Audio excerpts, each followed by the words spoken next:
का स्वागत है मेरे चैनल पे। अगर आपको मेरे चैनल के फैन फिक्शंस और वीडियो अच्छे लगते हैं तो चैनल को ज़रूर सब्सक्राइब कीजिएगा। Second day of one shot week FF. जी हाँ, हम सेकेंड डे पे आ चुके हैं। आज का एफएफ है इनोसेंट कल्प्रिट। ये एफएफ एक टॉक्सिक रिलेशनशिप दिखाएगा, यानी जिसमें आपको फिजिकल अब्यूज़ भर के 18+ सीन मिलेंगे। इसलिए बेटर है कि आप में से कोई जो टॉक्सिक रिलेशनशिप या मारधार फिजिकल अब्यूज़ नहीं पसंद करते, स्टोरी स्किप कर दीजिए। मुझे भी इस टाइप की स्टोरी ज़्यादा पसंद नहीं है, लेकिन आज ये मैं अपनी एक प्यारी सी सब्सक्राइब की रिक्वेस्ट पे या कह दीजिए डिमांड पे कर रही हूँ, क्योंकि वही मेरे सारे जो भी वन शॉट वीक के एफएफ आ रहे हैं उन्हें एडिट कर रही हैं। इसलिए मैं उनकी डिमांड तो ये कह दीजिए रिक्वेस्ट तो मानूंगी। कनक, ये तुम्हारी वजह से ही मैं एक्सप्लेन कर रही हूँ, तो जो भी मुझे गाली पड़े प्लीज़ मुझे गाली मत देना, कनक के नाम पे गाली देना, क्योंकि ये रिक्वायरमेंट और ये उनकी स्पेशल रिक्वेस्ट है। ये बोलो धमकी है कि दीदी मैं जब ही एडिट करूँगी जब आप ये वाली स्टोरी शेयर करोगे। ये स्टोरी का आइडिया उन्होंने ही मुझे दिया है, तो स्किप कर देना नहीं पसंद हो, और अगर प्लीज़ ज़्यादा गलत मत बोलना, स्टोरी की तरह ले रहा हो भूल जाना। चलो आज का पार्ट स्टार्ट करते हैं। एक प्रेग्नेंट ओमेगा जो शायद अपने 6th या 7th मंथ पे है और उसकी बहुत बुरी हालत है। उसके बॉडी पे बहुत सारे मार्क हैं और उसकी गोद में एक छोटा सा करीबन 1-1.5 साल का बच्चा है। एज में ये बच्चा ज़रूर 1.5 साल का है, लेकिन वजन में बहुत कमज़ोर है। इसलिए अपनी प्रेगनेंसी के बावजूद वो विंग अपने इस बच्चे को लेकर, अब एक बच्चा जो उसकी टमी में है और एक बच्चा जो उसकी गोद में है, उन्हें लेकर जान के लिए भाग रहा है, क्योंकि वो जानता है कि अगर आज वो थक के रुक गया तो अब शायद वो अपनी लाइफ के इन दोनों प्रेशियस लोगों को खो देगा। अपने दोनों बच्चों को, अपने बच्चों के खातिर वो बस दिल जान से बस दौड़े ही जा रहा है। वहीं विंग की इस हालत को देखकर शायद किसी को भी तरस आ जाए, लेकिन ये लैंस ऐसे नहीं है, क्योंकि वो विंग को दिल से नफरत करते हैं। विंग इस घने जंगल में बस दौड़ लगा रहा है।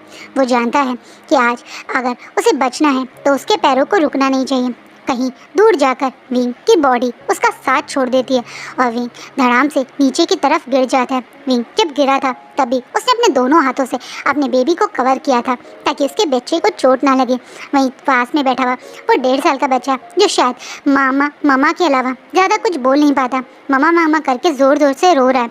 ज़ोर ज़ोर से बारिश हो रही है और शायद उस बच्चे की लाइफ से उसकी माँ चली जाएगी, इसलिए वो आज चीख चीख के रो रहा है।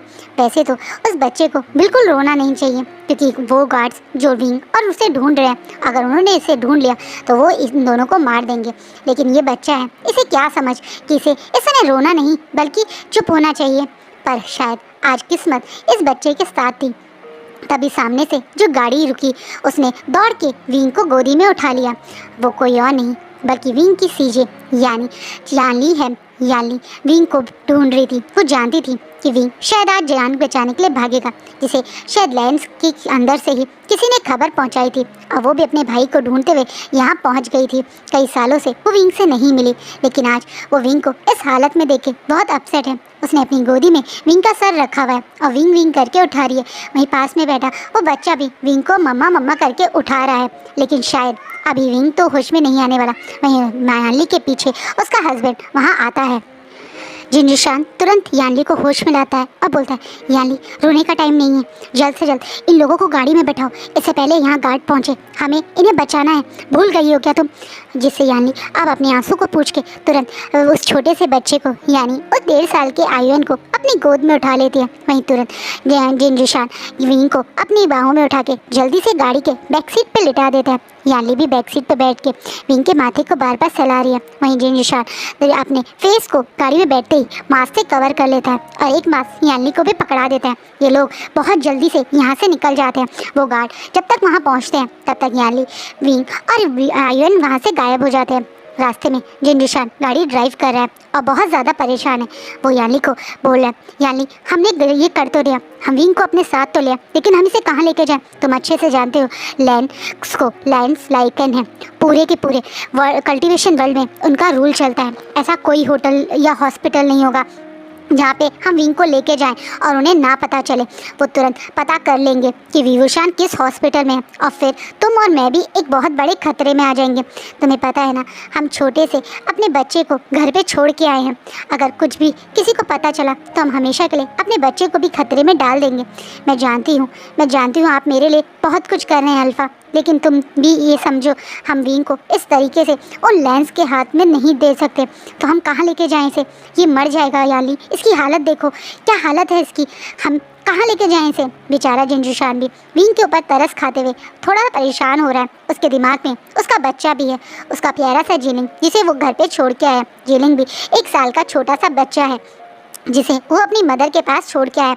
मैडम जिन ने वादा किया है कि वो उसके फादर या उसके ब्रदर यानी मिंग्याओ को ये खबर नहीं पहुंचने देंगी, लेकिन वो जानता है कि अगर वो घर पे विंग को ले गए तो पता चल जाएगा। अचानक से यानी अपने आंसू पूछती है और बोलती है, एक जगह है जिसके बारे में लेंस को कभी पता नहीं चलेगा। कहाँ? वैम्पायर्स के पास। क्या? तुम अपने भाई की हालत देखो, उसकी बॉडी की हालत देखो। हम उसे वैम्पायर के पास ले जाएंगे तो वो हमें, तुम्हें लगता है विंग को छोड़ेंगे? मैं तुम्हें प्योर ब्लड वैम्पायर की बात कर रही हूँ, मेरी दोस्त की बात कर रही हूँ, मैं वैनचिंग की बात कर रही हूँ। तुम अभी वैनचिंग के पास इसे ले चलो। तुम्हें पता है वैनचिंग के पास सुपर नेचुरल पावर है किसी को भी हील करने की। वो जल्दी विंग को भी हील कर देगी और इसका ध्यान रखने में भी हमारी मदद करेगी।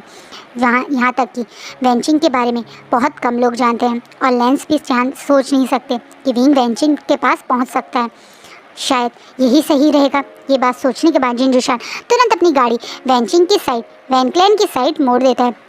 ये सारा कल्टीवेशन वर्ल्ड पैक्स में डिवाइडेड है। यहाँ अलग अलग पैक्स हैं जिनके पास अलग अलग सुपर पावर्स हैं। सबसे बड़ा और सबसे स्ट्रॉन्ग क्लैन है लैंड क्लैन या लैंड पैक, जिसके पास लाइकेंस की पावर है। लाइकेन सबसे ज़्यादा स्ट्रॉन्ग होते हैं। दूसरे नंबर पे वैन पैक आता है जो एक वैम्पायर्स है, लेकिन ये प्योर ब्लड वैम्पायर्स नहीं है। बहुत रेयर 1 या 2 ही होंगे इस पूरे पैक में जो प्योर ब्लड होंगे, वरना ये सारे हाइब्रिड वैम्पायर्स हैं। तो ये इतने स्ट्रॉन्ग नहीं है कि ये लाइकेन से टक्कर ले सके। इनके बाद ड्रैगन, हाइब्रिड ड्रैगन्स आते हैं जो कि जिन क्लैंस के हैं।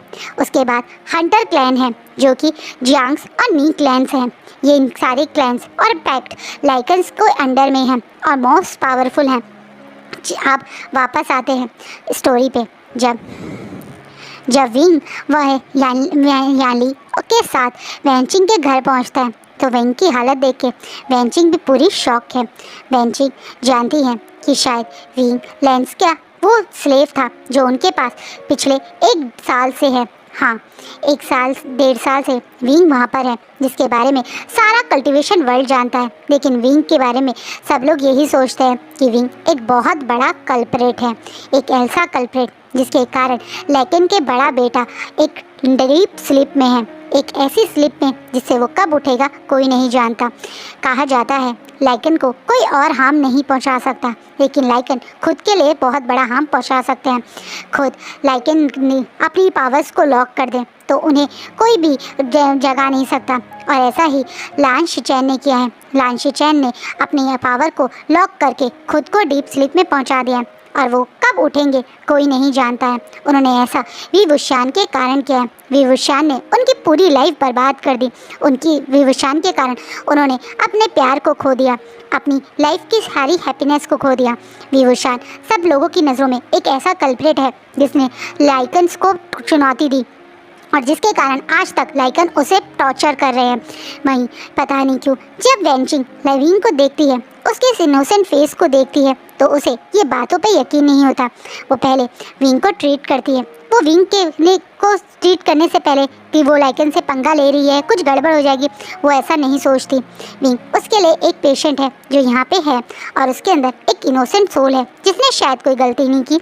हो सकता है उसकी मदर ने ये गलती करी हो, उसकी मदर ने लैंड फैमिली से पंगा लिया हो, या लैंड फैमिली के फर्स्ट हायर या फर्स्ट सन के साथ कुछ गलत किया हो। लेकिन उस बच्चे ने तो कुछ गलत नहीं किया। यही सोच के वैनचिंग उस बच्चे का पूरा ध्यान रखती है और साथ में उस छोटे से आयुन का भी ध्यान रखती है। अब वैनचिंग का ध्यान उस बेबी आयुन पे जाता है जो अभी यानली की गोद में सो रहा है। उसकी बॉडी भी बहुत ज़्यादा थकी हुई है। अपनी माँ के लिए वो नॉन स्टॉप पूरे रास्ते रोता हुआ आया, तो शायद बेचारा भूखा ही थक के सो गया। अब यानचिंग उसे भी चेक करती है और यानली को बताती है ये बच्चा एक रेयर डिसीज से गूंज रहा है।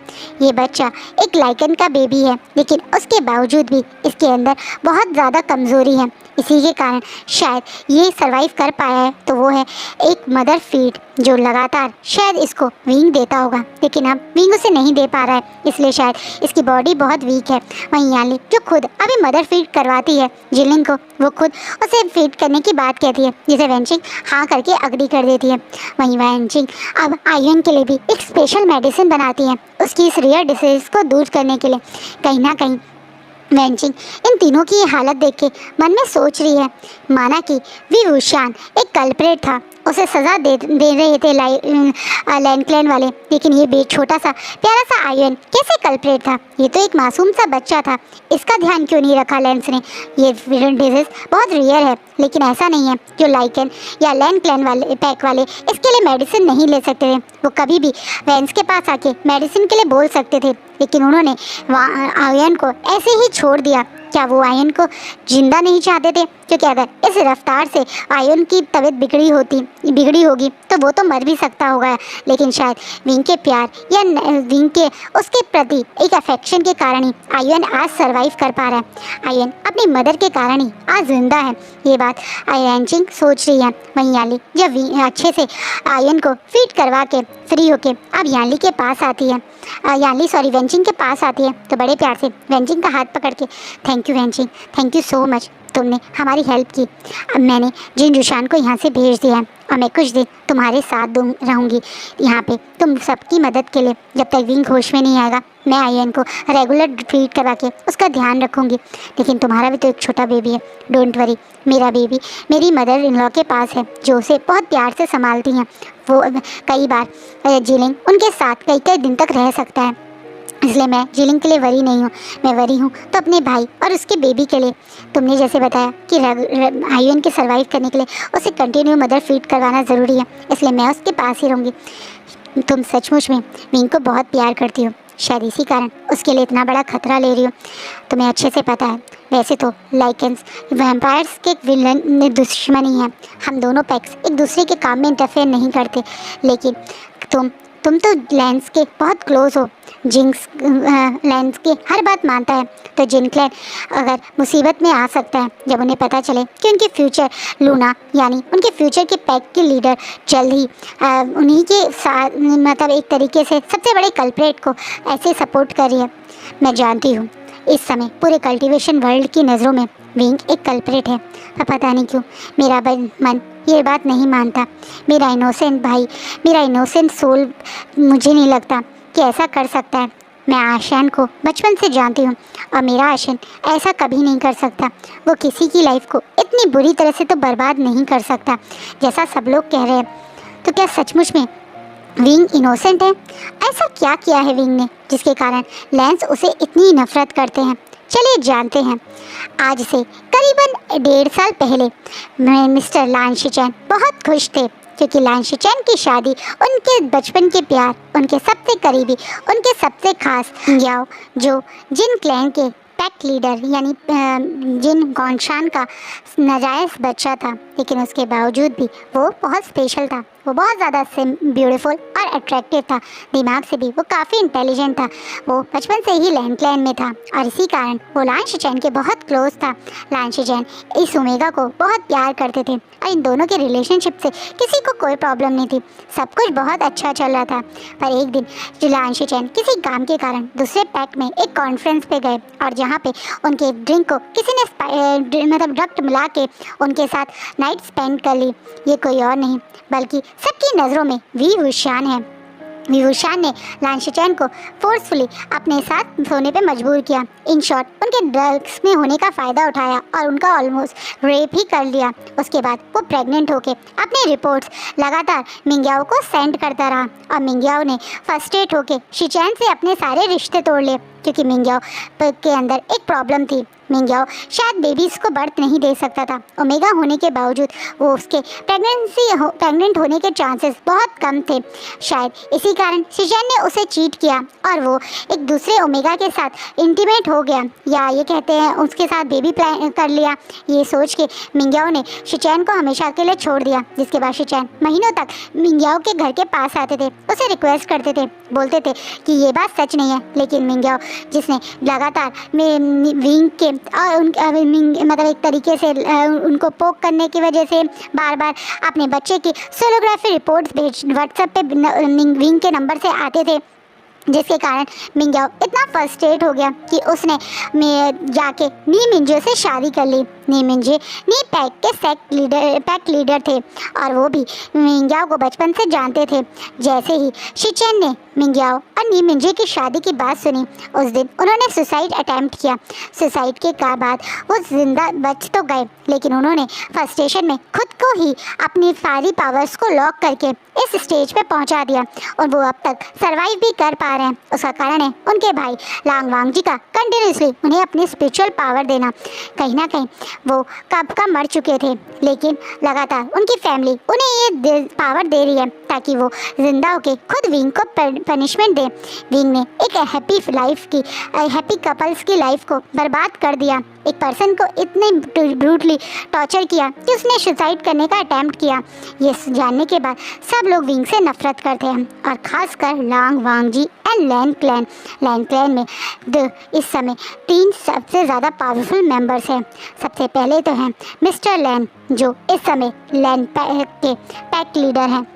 उनके भाई लान कुरैन हैं और सबसे आखिरी में इस पैक्ट के सबसे स्ट्रॉन्ग लाइकन, सबसे पावरफुल लाइकन उनके बेटे लांग वांग जी। ये तीनों विंग से दिल से नफरत करते हैं और विंग की बहुत ब्रूटली सबके सामने सज़ा देना चाहते हैं। वो चाहते हैं लान शिचेन जैसे ही होश में आए वो विंग की गर्दन सारे पैक्स के सामने उसके धड़ से खींच के अलग कर दें। इसी कारण वो शिचेन को जिंदा रख रहे हैं और वेट कर रहे हैं कि जैसे ही शिचेन होश में आए तो विंग को वो मार दें। विंग का जिंदा बचने का भी आखिरी ऑप्शन शायद यही है। जहाँ एक तरफ विंग को लोग इतनी गंदी नज़रों से देखते हैं और इतना बड़ा कल्प्रेट मानते हैं, वहीं ये वेंचिंग साइड में खड़े होकर देख रही है कि ये पर्सन जो अभी इस समय इतनी बुरी हालत में बेहोश पड़ा हुआ है, वो दिखने में कहीं से भी इतना बड़ा कल्प्रेट क्यों नहीं लग रहा। इस पर्सन के चेहरे पे इतनी इनोसेंसी है, इतना मासूम है। क्या ये पर्सन सचमुच कर सकता है? 19 साल का ये कमज़ोर सा ओमेगा क्या सचमुच में इतना गलत कर सकता है? बेचारी वेंचिंग यही बातें सोच रही है ये विंग को देखते हुए।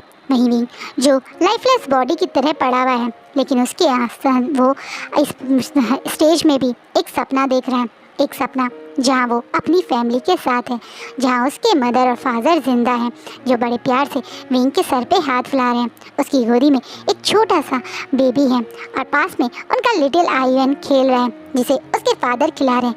विंग की एक हैप्पी लाइफ जो वो एक प्लेग्राउंड यानी एक गार्डन में बैठ के खेल कर रहा है, जहाँ छोटी सी पिकनिक में विंग मुस्कुरा रहा है, सब देख रहा है।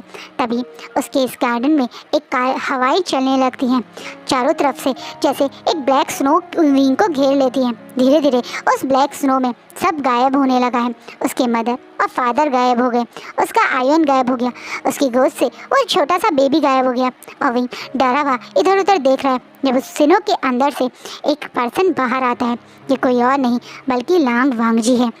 लांग वांग जी जो विंग की लाइफ का एक ऐसा डेविल है जिसने उसकी लाइफ को पूरी तरह से बर्बाद कर दिया, जो हर रात विंग के साथ रेप करता है, जो विंग को ब्रूटली टॉर्चर करता है, जो विंग को महीनों तक घुटनों पे बैठने की सज़ा दे देता है, महीनों तक एक अंधेरे कमरे में बंद रखता है, कुछ खाने के लिए नहीं देता। जब विंग वांग जी को देखता है तो बाहर अपने घुटनों पे बैठ के ज़ोर ज़ोर से मुझे मुझे मुझे मेरे पास मत आना, मुझे टच मत करना, मैं इनोसेंट हूँ, मैंने नहीं किया, बस बेचारा यही बोल रहा है।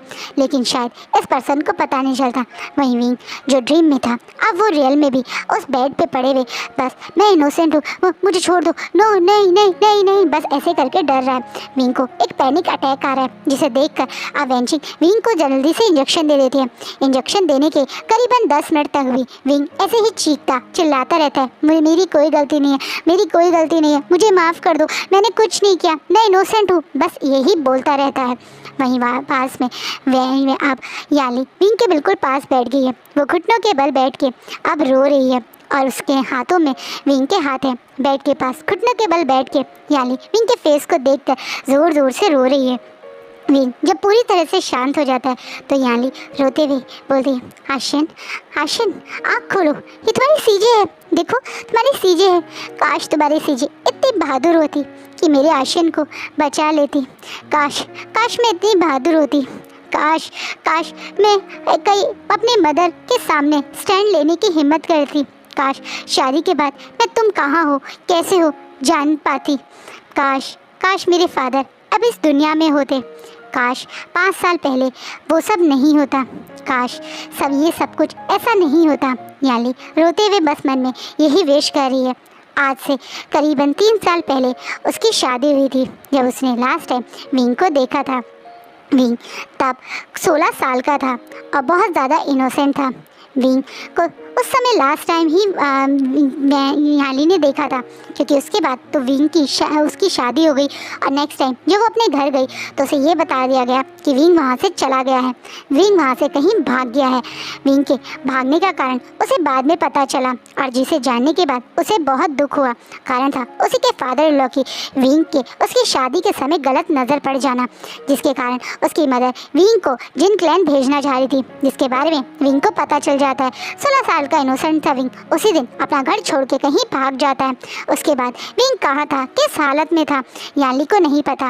वहीं मैडम भी इतना फ्रस्ट्रेट थी विंग के भाग जाने से कि वो गुस्से और फ्रस्ट्रेशन में विंग के बारे में किसी को फिर बाद में पता भी नहीं लगने देती। कहीं ना कहीं याली थोड़ी हिम्मत करके विंग के बारे में उस समय पता कर लेती तो सिचुएशन थोड़ी अलग होती। शायद विंग आज जिंदा हो इस हालत में ना होता, इसी मरने वाली हालत में ना होता, एक हंसी खुशी वाली लाइफ भी बिता सकता था। क्यों क्यों विंग के साथ ये सब हुआ?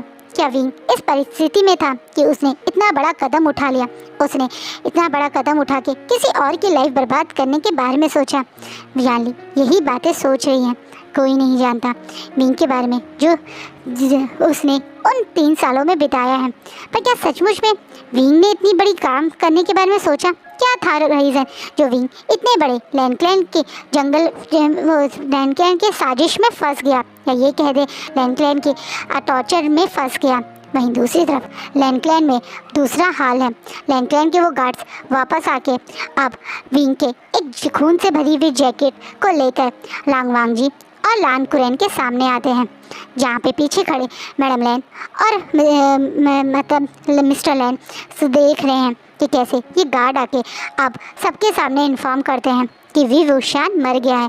उन्हें वी वुशान की बॉडी नहीं मिल पाई क्योंकि वी वुशान ने उनकी आंखों के सामने उस बड़े से क्लिफ से जंप लगा दी अपने उस बेबी के साथ, उस आयुन के साथ, जिसे उसने फोर्सफुली उसके भाई के साथ सो के बर्थ दिया है। ये बच्चा लान शिचैन का है था। हाँ, आयुन लान शिचैन का है, सब लोग यही जानते हैं। आयुन भी एक लाइकन है था, लेकिन उसे भी कभी भी लैंड क्लैन के लोग पसंद नहीं करते थे। वहीं पता नहीं विंग के मरने की बात से जहाँ पे खड़े सब लोग थोड़ा शौक है। मिस्टर लैन और लान कुरैन थोड़ा खुश और थोड़ा गुस्सा भी हैं, क्योंकि वो चाहते थे कि विंग को मारने के सुख सिर्फ उनके बेटे यानी शिचैन को मिले।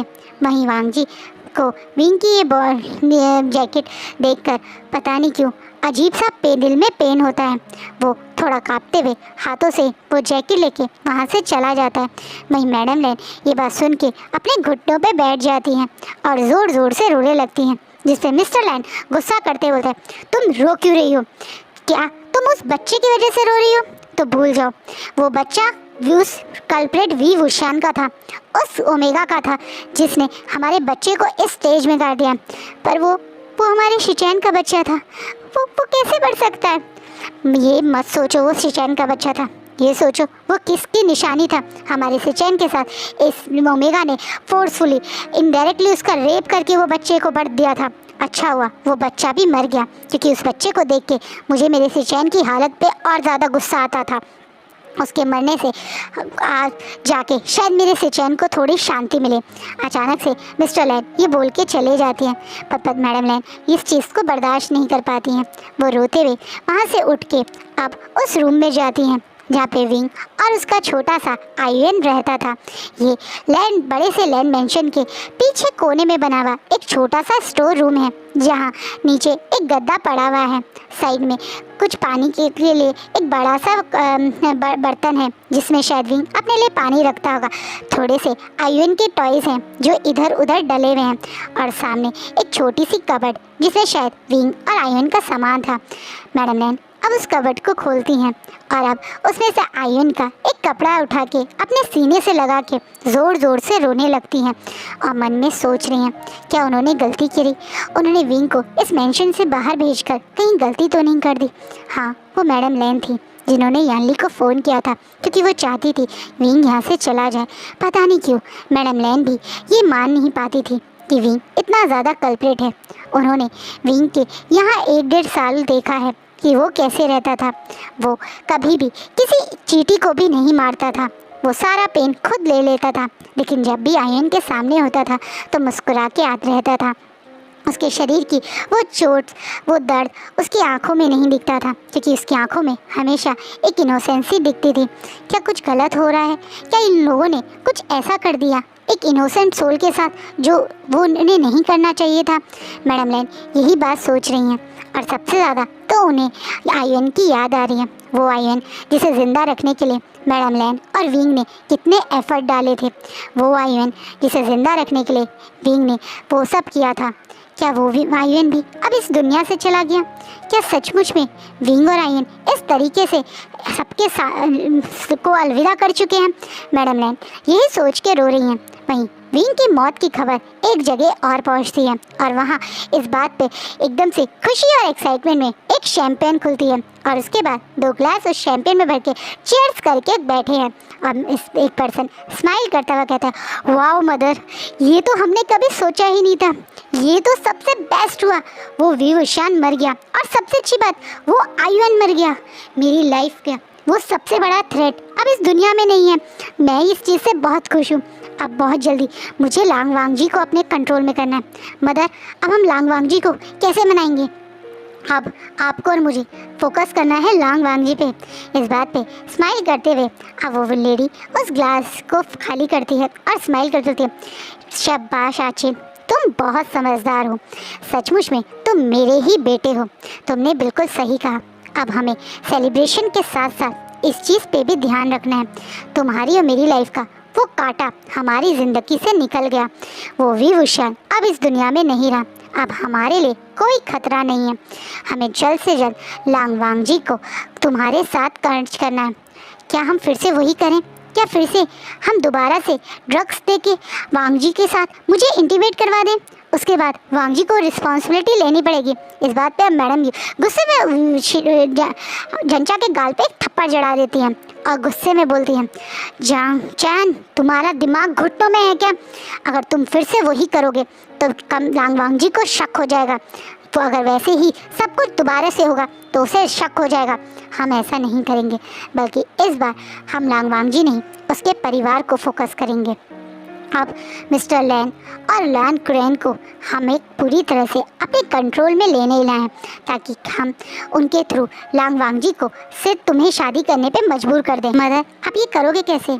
इस बात पे अब मैडम यू स्माइल करते हुए बोलती हैं, तुम्हें अपनी मदर पे शक है क्या? तुम भूल गए हो अब तक तुम्हारी मदर का बना हुआ कोई भी प्लान फेल नहीं हुआ है, तो ये प्लान भी फेल नहीं होगा। मैंने और तुमने अपने सारे गुनाहों की सज़ा उस विभूषण को दी। आज तुम्हें शुक्र मनाना चाहिए कि आज तुम्हारी जगह वो विभूषण था, वरना ये सब तुम्हारे साथ होता। तुम जैसा बेवकूफ़ इंसान मुझे उम्मीद ही नहीं थी। मैंने तुमसे बोला था कि तुम्हें उस दिन नाटक करना है, इनोसेंट बनके ये नाटक करना है कि शिचैन ने तुम्हारा रेप किया है, लेकिन तुम तो नशे में उसके साथ नाइट स्पेंड करने के बाद सुबह भाग के मेरे पास खुशी में ये खबर देने आ गए। मदर, मैं खुश हो गया था इसलिए मैं आ गया। हाँ, और हमारे सारे प्लान पे तुमने पानी फेर दिया। अब तुम भी ऐसा कुछ नहीं करोगे। शांति से रहो और देखो आगे क्या होगा। जहाँ मैडम यू और जंचा असली कल्प्रेट थे, उन्होंने सब कुछ करा था, लेकिन कोई ये जान नहीं पाया।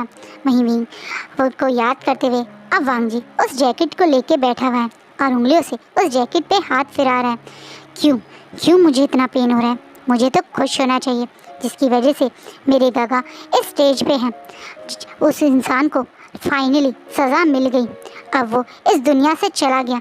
मुझे तो इस बात से खुश होना चाहिए, लेकिन क्यों मुझे ये शार्प पेन हो रहा है? पता नहीं क्यों मुझे इतना दर्द हो रहा है। वांग जी जो सोच रहा था कि उसे खुशी होनी चाहिए, वो अब अपनी ही फीलिंग्स से अनजान है। विंग के उसकी लाइफ से हमेशा के चले जाने की बात से उसके दिल में इतना शार्प पेन हो रहा है। कहीं ना कहीं विंग उसकी लाइफ का एक बहुत बड़ा पार्ट बन चुका था। उसे अब वो दिन याद है, वो दिन जब वो पहली बार विंग से मिला था, जब वो चाइना में वापस आया था। बाहर पढ़ रहा था वांग जी, जब उसे के कान में ये खबर आती है कि उसके ब्रदर की डेथ हो गई। वो जल्द से जल्द अपने कोर्स को पूरा करके चाइना वापस आना चाह रहा था, क्योंकि जल्दी उसके भाई की शादी होने वाली थी और वो अपने भाई की शादी का पार्ट बनने वाला चाहता था। लेकिन जब वो यहाँ पहुँचा तो उसकी लाइफ में उसे एक सबसे बड़ा शौक मिला। उसके जान से ज़्यादा प्यारे भाई जो उसे बहुत प्यार करते हैं, शायद उसके बेस्ट फ्रेंड हैं, उसके सबसे ज़्यादा क्लोज हैं, जो उसके बिना बोले ही उसकी सारी बातें समझ जाते हैं। वो भाई लाइफलेस बॉडी की तरह उसके सामने हॉस्पिटल बेड पे पड़े थे। उसके भाई के साथ क्या हुआ उसके बारे में बताया जाता है। वांग जी को उस समय उस इंसान पे बहुत गुस्सा आया था जिसने उसके भाई के साथ ये सब किया, और उसने तुरंत अपने गार्ड्स को उस पर्सन को ढूंढने के लिए बोला। उस पर्सन की कहीं कोई खबर नहीं हो रही थी। उस पर्सन ने जैसे चारों तरफ से अपनी सारी खबर खत्म कर दी थी।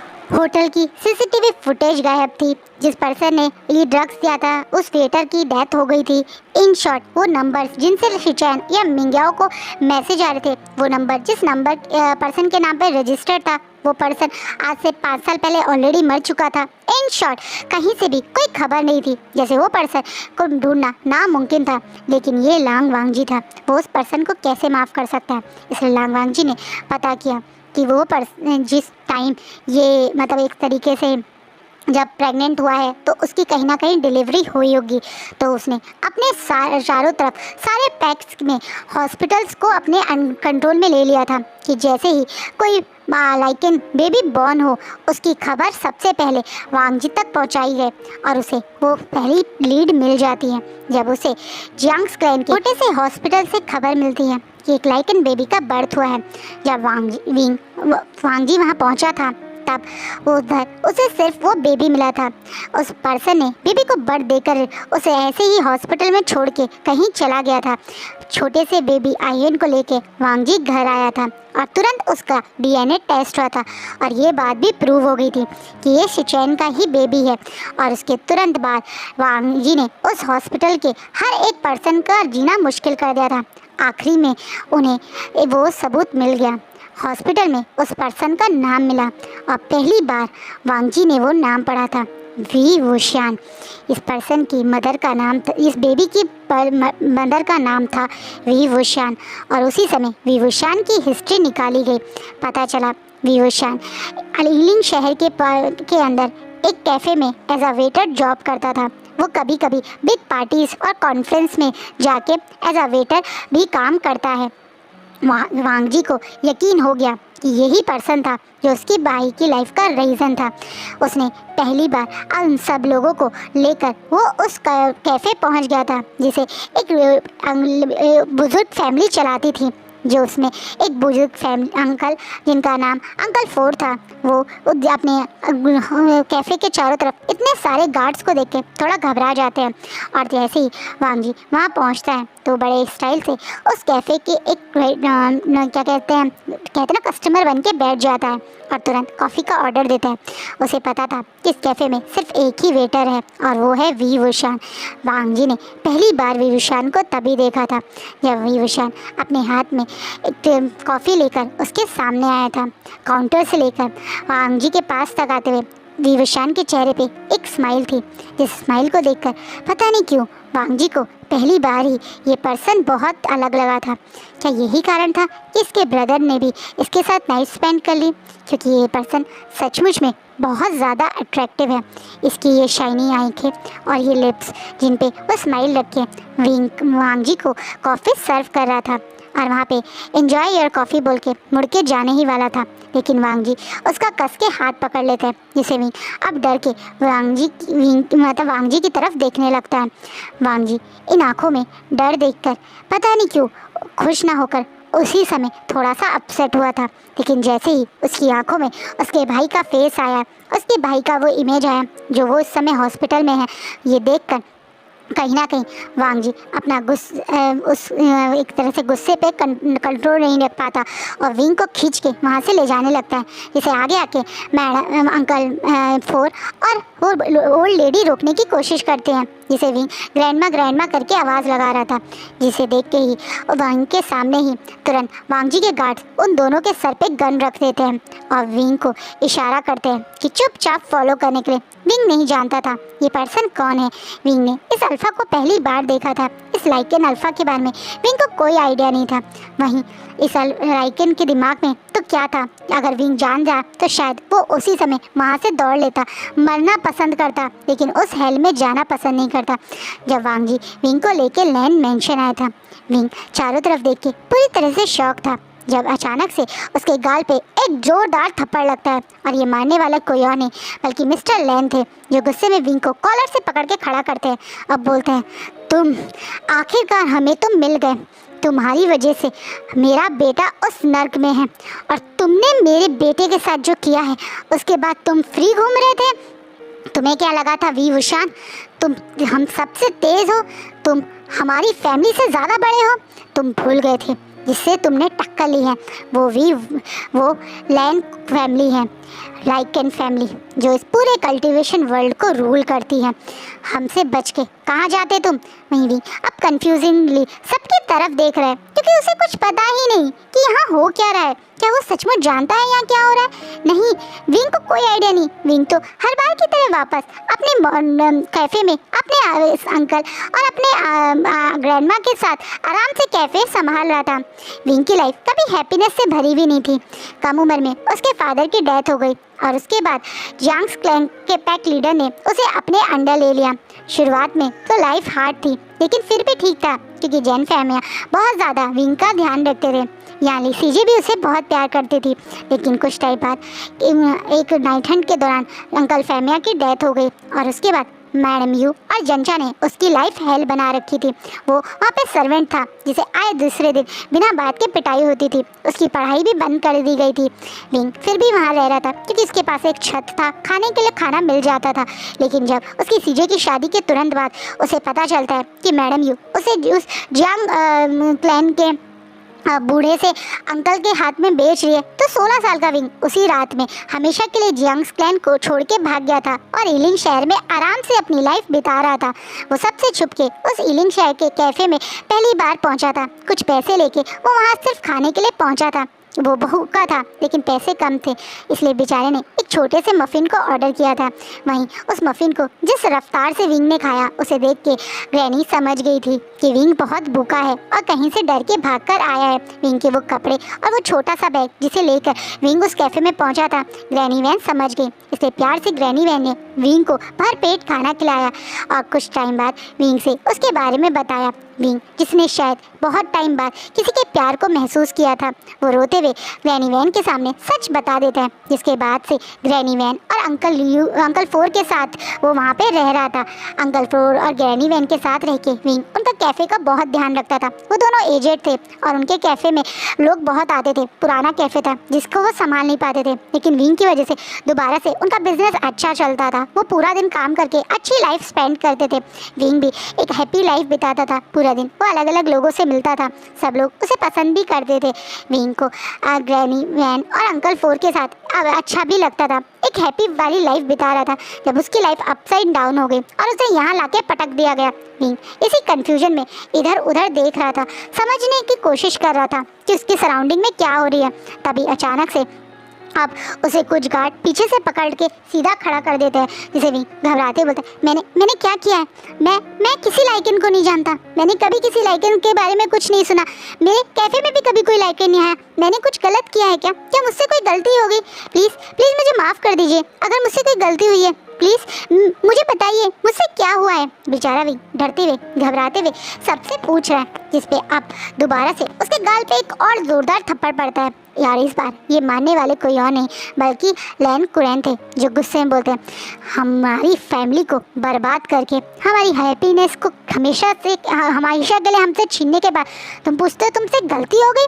तुमने जानबूझ के हमारी लाइकेन फैमिली से पंगा लिया। तुम शिचैन को फंसा के इस लाइकेन फैमिली के मेंबर बनना चाहते थे।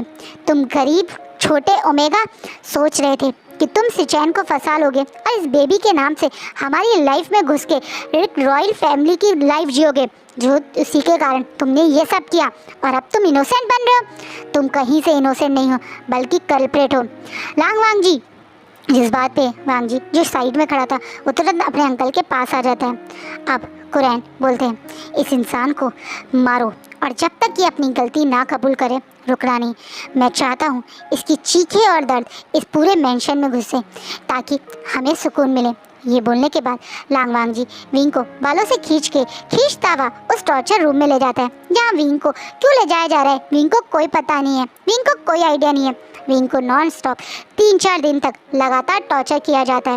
विंग के मुंह से उसके गुनह को मारने की बात की जाती है, लेकिन विंग बेचारा जो जानता ही नहीं कि उसकी गलती क्या है, वो किस गुनाह को मारे, वो बेचारा तो बिना गलती के मेरी से गलती हो गई बोलकर भी सॉरी बोल मांग लेता है। लेकिन अब तो वो जानता ही नहीं। बेचारे विंग को 3-4 दिन तक लगातार जब टॉर्चर होता है तब जाकर भी वो जब गलती नहीं मानता तो थक के अब ये बात लान कुरैन और वांग जी तक पहुंचाई जाती है। विंग की बॉडी पे बहुत ज़्यादा चोटों के निशान हैं, उसके पूरा चेहरा पूरी तरह से घायल है, मुंह से लगातार खून बह रहा है और अब वो घुटनों के बल बैठा हुआ है। उसके हाथ पीछे की तरफ बांधे गए हैं, उसके हाथ उंगलियों के नाखून तक को भी खींच दिया गया है। एक तरीके से उसे इतनी ब्रूटली टॉर्चर किया गया है, पर उसके बावजूद भी उसने अपनी गलती नहीं मानी। ये बात जानने के बाद कुरैन को और बाकी सबको बहुत गुस्सा आ रहा है। आज कहीं ना कहीं मैडम लैन उस छोटे से बच्चे को लेकर विंग के पास आती हैं और बोलती हैं कि तुम जैसा हैवान मैंने कभी नहीं देखा। तुमने तो अपने बच्चे को बर्थ देकर भी उसे छोड़ दिया। तुम्हें क्या लगा था कि ये बच्चा मर जाएगा? नहीं, इसकी दादी अभी ज़िंदा है और मैं इसे ज़िंदा रखूँगी। जिस बात पे अब विंग उस छोटे से बच्चे को देख रहा है और फिर लाइन फैमिली की साइड देख रहा है। क्या ये बच्चा उसका है? पर विंग का कोई बच्चा नहीं, विंग तो एक वर्जिन है, उसने तो आज तक कभी किसी को टच भी नहीं करने दिया और यहाँ पे उसके बच्चे होने की बात कह रहे हैं। विंग अब क्वेश्चन भरी आंखों से मैडम लैन की तरफ देख रहा है। अब बोल रहा है, ये मेरा बच्चा नहीं है, आप झूठ बोल रही हैं, मेरा ही बच्चा नहीं है ये। जिस बात पे अब लान कुरैन को इतना गुस्सा आता है कि वो उस बच्चे को लेकर ज़ोर से विंग की तरफ फेंक देते हैं। वो ध्यान भी नहीं देते कि ये बच्चा अभी छोटा है। वो तो मैडम लैन ने सर्दी होने की वजह से उसे बहुत मोटे कंबल से लपेट रखा था, जिसके कारण उस बच्चे को शायद ज़्यादा चोट नहीं लगती, लेकिन हाँ वो ज़ोर ज़ोर से चीखने लगता है। अब एकदम से लान कुरैन बोलते हैं, तुम क्यों इस बच्चे को प्यार कर रहे हो? इस बच्चे को मरना ही चाहिए था, क्योंकि इसका बाप अब इसकी वजह से मरने के कगार पे है और इसकी माँ इसे चाहती भी नहीं है। तो ये बच्चा मर जाए तो ही ठीक है। ये एक अनवांटेड चाइल्ड है जिसका इस दुनिया में आना ही सबसे बड़ी गलती है। आप आगे से इसे टच नहीं करेंगी। और अब मिस्टर लैन भी लान कुरैन का साथ देते हुए बोलते हैं, और अगर मैंने इस बच्चे को आपके आसपास भी देखा तो मैं वादा करता हूँ लूना कि मैं उस दिन के बाद आपको कभी टच नहीं करूँगा, आपके पास कभी नहीं आऊँगा। जिससे मैडम लैन बहुत घबरा जाती हैं और एकदम से गर्दन नाक की तरफ हिलाने लगती हैं। वहीं इस छोटे से बच्चे को देख रहा है जो ज़मीन पे पड़ा हुआ है और ज़ोर ज़ोर से रो रहा है, लेकिन कोई भी इस पूरे रूम में उसे गोदी में लेने के लिए तैयार नहीं है। विंग ने जब इस अनवांटेड चाइल्ड का नाम सुना तो उसे दिल में बहुत शार्प पेन हुआ, क्योंकि यही टाइटल मैडम लैन उसे दिन रात देती थी कि वो एक अनवांटेड चाइल्ड था जिसे उसके माँ बाप भी नहीं चाहते थे। ये दुनिया में आना ही उसकी गलती है। आज एक और बच्चा इसी हालत में है जिसे उसके ब्लड लाइन के लोग भी टच करने को तैयार नहीं है। ये देखकर विंग के दिल में एक बहुत शार्प पेन होता है और वो एकदम से अपनी गर्दन ऊपर करता है और बोलता है, हाँ मैं ही हूँ रियल कल्प्रेट, मैं अपने सारे गुनाह मानता हूँ। आप मुझे जो सज़ा देंगे मैं मानूंगा, लेकिन प्लीज़ प्लीज़ मेरा हाथ खोलिए, मुझे इस बच्चे को गोद में लेना है। मुझे महसूस हो चुका है कि मुझसे बहुत बड़ी गलती हुई है और मैं उसकी सज़ा लेने के लिए तैयार हूँ, पर क्या प्लीज़ मैं इस बच्चे को गोद में ले सकता हूँ? एकदम से विंग के अंदर कहाँ से ये बात आई पता नहीं, लेकिन वो इस बच्चे को देखकर अपने ऊपर कंट्रोल नहीं कर पाया। वो जानता है कि अगर ये बच्चा 1-2 घंटे ऐसे ही बिना बात के रोता रहा तो शायद ये सर्वाइव भी ना कर पाए, क्योंकि पिछले 1 घंटे से सब लोग उसे घूर रहे हैं, उस बच्चे को घूर रहे हैं, लेकिन उस बच्चे को कोई टच नहीं कर रहा है। इसलिए जैसे ही विंग अपनी गलतियाँ मान लेता है तो यहाँ पे खड़े सब लोगों के चेहरे पे स्माइल आ जाती है। वहीं मैडम लैन को पता नहीं क्यों ये बात बहुत हर्ट होती है। उन्हें लगा जैसे उनको इस बात पे कहीं कुछ अलग लगा। वहीं पीछे खड़ा हुआ वांग जी अचानक से एकदम से अपने दिल में शार्प पेन महसूस करता है। 3 दिन से वो विंग को टॉर्चर होते हुए देख रहा है, लेकिन हर बार जब विंग को मैंने ये गुनाह नहीं किया, मैं इनोसेंट हूँ बोलता था, तो उसे कहीं दिल में एक छोटी सी खुशी होती थी। उसे लगता था कि शायद ये वो इंसान नहीं है। लेकिन अब विंग ने जब अपने मुंह से ये बात एक्सेप्ट कर ली तो अब उसे भी यकीन हो गया कि वो सही था। ये पर्सन एक बहुत बड़ा धोखेबाज है, जिसके चेहरे पे ये इनोसेंट फेस तो है, लेकिन अंदर से ये एक डेविल है। वहीं इस बात पे अब लान कुरैन अपनी जगह से आगे आके विंग के पेट में बहुत ज़ोर से लात मारते हैं, जिसे विंग साइड में गिर जाता है और बोलते हैं तुम्हारी सज़ा यही है कि तुम इस घर में तब तक कैदी रहोगे जब तक मेरा नेफ्यू जिंदा नहीं हो सही नहीं हो जाता। जब तक शिचैन को होश नहीं आएगा तुम इस घर में रहोगे हमारे स्लेव बन के। हम तुम्हें साथ जैसा डील करेंगे वैसा तुम रहोगे, और जिस दिन शिचैन होश में आया हम तुम्हें उसके सामने छोड़ेंगे ताकि वो अपने हाथों से तुम्हें सज़ा दे सके। और ये बात बोलने के बाद कुरैन वहाँ से चले जाते हैं। वहीं विंग के हाथ को तुरंत खोल दिया जाता है, क्योंकि विंग ने अपनी गुनाह को अब मान लिया। वहीं विंग अब दौड़ के उस बच्चे को गोद में उठा लेता है। वो बच्चा जैसे ही एक वार्मनेस दोबारा से महसूस करता है तो वो अचानक से अब आँख खोल के विंग की तरफ देखने लगा। उसकी आंखों में आंसू हैं और विंग की आंखों में भी आंसू हैं, पर इन आंखों में जैसे एक दूसरे के लिए कुछ अपनापन है। विंग इस बच्चे को तुरंत अपने सीने से लगा के प्यार से शांत करने लगता है और होपफुल आइज से इधर उधर देखने लगता है कि कोई उसे इस बच्चे के लिए दूध दे दे। कहीं ना कहीं विंग इस बच्चे के लिए दूध मांग रहा है। ये देख के मैडम लैन तुरंत अपने कुछ सर्वेंट को इशारे में दूध लाने के लिए बोलती है और वहाँ से चली जाती है। विंग अब उस बच्चे को सीने से लगाए हुए बैठा है और देख रहा है। अब वांग जी उसके चेहरे के बिल्कुल पास आता है, घुटनों के बल बैठ के उसकी तरफ देखता है और बोलता है यही है तुम्हारा असली चेहरा, ये हो तुमने मेरे भाई की लाइफ बर्बाद कर दी, लेकिन अब तुम इस चीज़ के लिए दिन रात रोओगे। तुम्हें क्या लग रहा है हमने तुम्हें ज़िंदा रहने दिया है तो तुम ठीक रहोगे? बल्कि हम तुम्हें ज़िंदा हेल का फील करवाएंगे। एक एक दिन तुम्हारा इस मेंशन में एक पेनफुल एक्सपीरियंस होगा, और ये मेरा तुमसे वादा है। वांग जी शायद अपने भाई ने के साथ जो हुआ उस वजह से गुस्सा है, या विंग सचमुच में वो कल्प्रेट है ये सोच के गुस्सा है। पता नहीं क्या रीज़न है, पर वो इस समय विंग पे बहुत गुस्सा है और यही बात बोल के वो वहाँ चला जाता है। वहीं विंग इस मासूम से बच्चे को देखता है और बोलता है मुझे नहीं पता कि ये लोग मुझे किस चीज़ का गुनहगार मान रहे हैं, पर मैं ये जानता हूँ तुम एक इनोसेंट सोल हो। और मेरी मदर कहती थी चाहे 10 गुनहगार माफ़ी मिल जाए, लेकिन एक मासूम को, एक इनोसेंट को कभी सज़ा नहीं मिलनी चाहिए, उससे भगवान ज़्यादा नाराज़ होता है। मैं तुम्हें कि अब उस इंसान की गलतियों की सज़ा नहीं देने दूंगा जिसने तुम्हारे और तुम्हारे फादर के साथ ये सब किया है। मुझे नहीं पता वो कौन था जिसने तुम्हें बर्थ देकर छोड़ दिया, लेकिन आज से तुम मेरे बच्चे हो। मैं तुम्हें कुछ गलत नहीं होने दूंगा और तुम्हारा हमेशा ध्यान रखूँगा। विंग उस रात में खुद इतने जख्म शरीर पे होने के बावजूद भी इस छोटे से आयरन से इतना बड़ा वादा कर रहा है। वहीं कोने में खड़ी मैडम लैन जब ये बात सुनती है तो उनके पैरों से ज़मीन खिसक जाती है। क्या ये बच्चा इनोसेंट था? पर इसने क्यों सबके सामने गुनाह कबूल किया?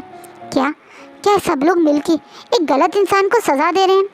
जो विंग ने कहा वो बात गलत नहीं है। अगर एक इनोसेंट को आप सज़ा देते हो तो आप ज़्यादा बड़ा गुनहगार हो, बल्कि 4 गुनहगार एक बार को सज़ा ना मिले और माफ़ हो जाए, लेकिन एक इनोसेंट बिना बात के अगर सज़ा ले तो भगवान ज़्यादा नाराज़ हो जाता है। यही सोच के कहीं ना कहीं मैडम लैन और ज़्यादा परेशान हो रही हैं। अब वो विंग के पास आके उसे दूध की बोतल दे के विंग की तरफ देख भी नहीं पाती हैं, क्योंकि विंग की पूरी बॉडी पे बहुत जख्म है। उस दूध की बोतल लेते समय भी विंग के नाखूनों से जो खून आ रहा है उसे देखकर भी मैडम लैन दर्द में है। जितने दर्द में होने के बाद भी अपना दर्द ना महसूस होके इस छोटे से बच्चे के दर्द महसूस करने वाला ये इनोसेंट इंसान क्या कर रही है उसकी लैन फैमिली, क्या कर रहे हैं ये सारे लाइकेन इसके साथ, मैडम लैन ये सोच रही है। उस दिन से विंग की हेल्थ स्टार्ट हो गई थी। रोज़ विंग को टॉर्चर किया जाता था, पूरा दिन उसे घर का काम करवाया जाता था, उसे ना ही ठीक से खाना दिया जाता था। सिर्फ एक आयु नहीं था जो विंग की लाइफ में था, उसे आए दूसरे दिन पिटाया जाता था, अलग अलग टाइप की पनिशमेंट दी जाती थी। विंग वो सब सह लेता था उस आयन के लिए। मैडम लैन भी कई बार विंग को सेव करती थी, उसके साथ कोई हार्श फिजिकल असॉल्ट नहीं होने देती थी, लेकिन मेंटली तो जितना वो टॉर्चर सहता था उसके बारे में कोई क्या कहे। लोग जिस तरीके से उसे गंदी नज़रों से देखते थे, उसके साथ मेड, सर्वेंट और आसपास के लोग उसे बुली करते थे, वो सब तो मैडम लैन नहीं संभाल पा रही थी। कहीं ना कहीं विंग इस हेल में रहने लगा था, उसकी लाइफ ऐसे ही कटने लगी थी। लेकिन 2 महीने बाद उसकी लाइफ में एक बहुत बड़ा टर्न आया, जिसके लिए शायद विंग बिल्कुल तैयार नहीं था। अचानक से विंग को एक दिन अपनी बॉडी में वो हीट महसूस होती है। विंग इस समय यहाँ इस मेंशन में हीट में कैसे आ सकता है? विंग इसी डर और परेशानी में घबराते हुए मैडम लैन के रूम के पास जाना चाह रहा था, क्योंकि इस पूरे मेंशन में मैडम लैन ही है जो विंग के साथ अच्छे से बिहेव करती है। वो बहुत बड़ी स्ट्रॉन्ग पोजीशन पे नहीं है जो अपने बेटे, अपने हस्बैंड या अपने ब्रदर इन लॉ से पंगा ले सके, इसलिए वो छुपके ही विंग की मदद करती हैं। लेकिन विंग को पता है कि हीट की मेडिसिन उनके पास ज़रूर होगी, क्योंकि वो भी एक ओमेगा है। यही सोच के विंग उनके रूम के पास जा रहा था। रूम के पास जाने से पहले उसे वांग जी के रूम को क्रॉस करना था। वहीं वांग जी जब एक स्वीट से स्मेल महसूस करता है तो उसका अल्फा जग जाता है, जैसे उसे ये स्मेल अपनी तरफ अट्रैक्ट कर रही है। वांग जी देखता है कि विंग किस तरह से सीढ़ियों की बाउंड्री को या एक कह सकते हैं रेलिंग की सपोर्ट से बड़ी मुश्किल से अपने आप को कंट्रोल करते हुए सीढ़ियों के ऊपर जा रहा है, क्योंकि मास्टर लैन और मैडम लैन का कमरा ऊपर ही था जहाँ पे विंग जाने की कोशिश कर रहा है। वांग जी महसूस करता है कि आसपास में बहुत सारे अल्फा गार्ड हैं जो मेंशन के सराउंडिंग में रहते हैं। कहीं ना कहीं उन्हें भी ये स्मेल आ रही होगी, जिससे से वांग जी को पता नहीं क्यों बहुत ज़्यादा इनसिक्योर फील होता है। उसे जैसे विंग की स्मेल कोई और इनहेल करे ये चीज़ हर्ट हो रही है, इसलिए वो तुरंत विंग का हाथ पकड़ के उसे सीढ़ियों से खींचते हुए नीचे लाता है और अपने रूम में धक्का देके बंद कर देता है, जिसे विंग थोड़ा घबरा जाता है और एकदम से मुझे जाने दो मास्टर, मुझे मुझे मुझे मैडम लैन के पास जाना है, मुझे मुझे मुझे हीट आ रही है, बेचारा विंग यही कह रहा है। वहीं वांग जी के अंदर अब जैसे विंग की ये स्मेल उसे पूरी तरह से कंट्रोल कर चुकी है, वैसे भी उसे विंग जिस दिन से उसने विंग को देखा है अपनी तरफ अट्रैक्ट करता है, और आज तो उसका अल्फा उसके ऊपर पूरी तरह से कंट्रोल कर चुका है। कहीं ना कहीं वांग जी अब अपने होश में नहीं बल्कि अपने अल्फ़ा के होश में है। लाइकेन्स का अल्फ़ा तो बहुत ज़्यादा स्ट्रॉन्ग होता है और वांग जी का अल्फ़ा बहुत स्ट्रॉन्ग है, जो कोई और नहीं बल्कि बीचैन है। बीचैन अपने आप में अपने ओमेगा के लिए पूरी तरह से पागल हो चुका है। वांग जी की बॉडी अब उसे कंट्रोल में नहीं है। वहीं विंग की भी हालत बुरी हो गई है, उसे हीट वैसे ही बहुत ट्रिगर कर रही थी और अब तो एक स्ट्रॉन्ग अल्फ़ा की फेरोमोन्स की स्मेल जो इस रूम में घुस चुकी है उससे और बुरा हाल हो रहा है। कहीं ना कहीं ये सैंडलवुड स्मेल उसे और ज़्यादा अराउज फील करवा रही है। वहीं वांग जी का अल्फा अब जो उसके ऊपर पूरी कंट्रोल में है वो धीरे धीरे करके अपने कपड़े रिमूव करने लगा है और अब विंग की तरफ आगे बढ़ रहा है। वहीं विंग जब उसे रुकने के लिए कह रहा है, लेकिन उसकी बॉडी जैसे ये नहीं चाहती। थोड़ी देर में जब वांग जी विंग के ऊपर आ जाता है तो विंग तो अब उसे रोक नहीं पाता है, क्योंकि विंग की बॉडी को अब वांग जी पूरी तरह से हंग्रीली और पैशनेटली सक और बाइट दे रहा है। वहीं विंग की बॉडी भी इस समय बहुत हॉट है, वो अपनी हीट में है, तो वो भी वहीं वांग जी की इस टच को बहुत एंजॉय कर रहा है। वांग जी विंग को पहले पूरी तरह से ब्रूटली सक और बाइट करता है और उसके बाद बड़े प्यार से प्रिपेयर करके उसके साथ इंटीमेट होता है। ये विंग का फर्स्ट टाइम था, तो शुरुआत में बहुत पेनफुल एक्सपीरियंस था, लेकिन बाद में वांग जी उसके साथ बहुत जेंटल भी था। विंग को वांग जी की हर चीज़ बहुत अच्छी लग रही है, वो नहीं समझ पा रहा क्यों, लेकिन आज जैसे कि इस अल्फ़ा स्मेल ने उसे पूरे कंट्रोल में करा हुआ है। विंग और वांग जी 5 दिन तक ऐसे ही दोनों एक दूसरे के साथ इंटीमेट होते हैं। इस टाइम पे वांग जी विंग के साथ बहुत पोलाइट और सॉफ्ट था, जो विंग को बहुत अच्छा लगता है। कहीं ना कहीं वांग जी की तरफ विंग को पहली बार एक अट्रैक्शन फील होता है, जो विंग को एक अच्छी और हैप्पी वाली फील देता है। लेकिन उसकी हैप्पीनेस ज़्यादा टाइम तक रुकती नहीं, क्योंकि उसके हीट के तुरंत ओवर होते ही उसे ज़बरदस्ती हॉस्पिटल ले जाया जाता है। ये ले जाने वाले कोई और नहीं बल्कि लान कुरैन और मिस्टर लैन थे, और उसे पूरी तरह से एग्जामिन किया जाता है कहीं वो प्रेग्नेंट तो नहीं। बाद में उसे फोर्सफुली बहुत स्ट्रॉन्ग कॉन्ट्रासेप्टिव पिल्स भी पिलाई जाती है, जिसकी वजह से विंग 2 दिन तक पेन में रहा और उससे अपनी बेड से उठा भी नहीं गया। उसे बुरा लगा कि इस टाइम पे वांग जी एक बार भी उससे मिलने नहीं आया। अपने स्टोर के उस पुराने से गद्दे पे पड़े हुए विंग की आंखों से लगातार आंसू बह रहे थे। क्या उसने अब अपना सब कुछ गंवा दिया? लास्ट में बची हुई उसकी वो डिग्निटी, उसकी वो इज्जत, अब वो भी उसके हाथ से चली गई। हाँ, आज उसने वो भी गंवा दिया। ये आखिरी समय था जब विंग को एक होप थी जो चली गई। उस दिन के बाद से विंग इस डेड बॉडी की तरह इस पूरे घर में रहता था। 6 महीने और बीत गए, लेकिन इन 6 महीनों में बहुत चीज़ें चेंज हुई थी। जैसे कि उसे पहले की तरह ब्रूटली टॉर्चर नहीं किया जाता था, ना ही कोई उसे फिजिकली ज़्यादा टॉर्चर किया जाता था। हाँ, मेंटली वो बहुत बुली होता था, उसे बहुत काम किया जाता था, उसे फिजिकली पनिशमेंट दी जाती थी, जैसे घुटनों पे बैठना है, खाना नहीं खाना है। लेकिन हाँ, उसे अब मार पिटाई कम होती थी। विंग को लगा था कि वो अब ऐसे लाइफ जी लेगा। उस दिन के बाद से वांग जी और विंग कभी एक दूसरे से मिले नहीं थे। मिलते भी थे तो एक दूसरे को अवॉइड करते थे। खासकर वांग जी, वो कभी भी विंग की तरफ नहीं देख पाता था। शायद उसके मन में एक गिल्ट था कि जिस पर्सन ने उसके ब्रदर के साथ गलत किया, उसने उस पर्सन को साथ ये सब किया। वो वांग जी का भी फर्स्ट टाइम था, और वांग जी के लिए ये एक बहुत बड़ी चीज़ थी। वो ये सब अपने मेट के साथ करना चाहता था, लेकिन उसे पता नहीं था कि वो सब इस तरह से हो जाएगा। वांग जी उस वजह से ही गिल्ट में था। इस बीच में वांग जी अपने रेट में भी आया था, और उस समय वो बहुत ज़्यादा विंग के लिए अग्रेसिव भी हो रहा था। इन शॉर्ट, विंग की रूम की तरफ जाता था, जिसे बहुत मुश्किल से लान कुरैन और लान शिचैन गार्ड के थ्रू बंद करते थे। बाद में लान शिचैन और लान कुरैन को महसूस होता है कि विंग का ओमेगा की तरफ वांग जी का अल्फा बहुत अट्रैक्टेड है। इसी कारण अब वो ना चाहते हुए भी वांग जी को परमिशन दे देते हैं कि अगर वो चाहे तो विंग को अपने सेक्सुअल प्लेजर के लिए यूज़ कर सकता है। लेकिन हाँ, उसे ध्यान रखना है कि विंग प्रेग्नेंट ना हो जाए, क्योंकि वो विंग के साथ कोई बेबी प्लान नहीं कर सकता। इसका आइडिया ना ही मैडम लैन को था, क्योंकि मैडम लैन जानती नहीं थी कि उनके हस्बैंड विंग को इतना नीचे तक ले जाने की सोचेंगे कि वो खुद अपने बेटे को अपने बेटे की सेक्सुअल नीड के लिए विंग को देने की बात कहेंगे। जिस चीज़ से वांग जी को अपने अंकल और अपने पापा पे थोड़ा गुस्सा भी आता है। लेकिन क्यों आता है? क्योंकि वो भी तो विंग से उतनी ही नफरत करता है। क्या हुआ अगर वो लोग उसे अपनी सेक्सुअल नीड के लिए पूरी करने की बात कह रहे हैं? क्यों विंग को इतना नीचे लेवल पे ले जाने की बात से वांग जी को बुरा लगता है। पर कहीं ना कहीं उसके अल्फा को एक परमिशन मिल जाती है, और उस दिन के बाद कुछ ऐसा होता है जो विंग ने कभी इमेजिन नहीं किया था। वांग जी की अगली रट पे उसे ज़बरदस्ती कुरैन और मिस्टर लैन के लोग वांग जी के रूम में जाके छोड़ देते हैं। अगर वांग जी अपने होश में होता तो शायद वो नहीं करता, लेकिन उसका अल्फा तो विंग के लिए पहले से ही पागल है, और पहली बार विंग की परमिशन के बिना वांग जी उसके साथ इंटीमेट होता है, जो कि उसके लिए रेप था, जो कहीं ना कहीं वांग जी की नहीं करना चाहता था, क्योंकि वो अपने माइंड सेट में नहीं था, और कहीं ना कहीं विंग उस चीज़ के लिए रेडी नहीं था। उस दिन विंग को जेन्युइनली लगा कि शायद उसे मर जाना चाहिए, लेकिन जब वो आयुन को देखता है तो समझ नहीं पाता है वो क्या करे।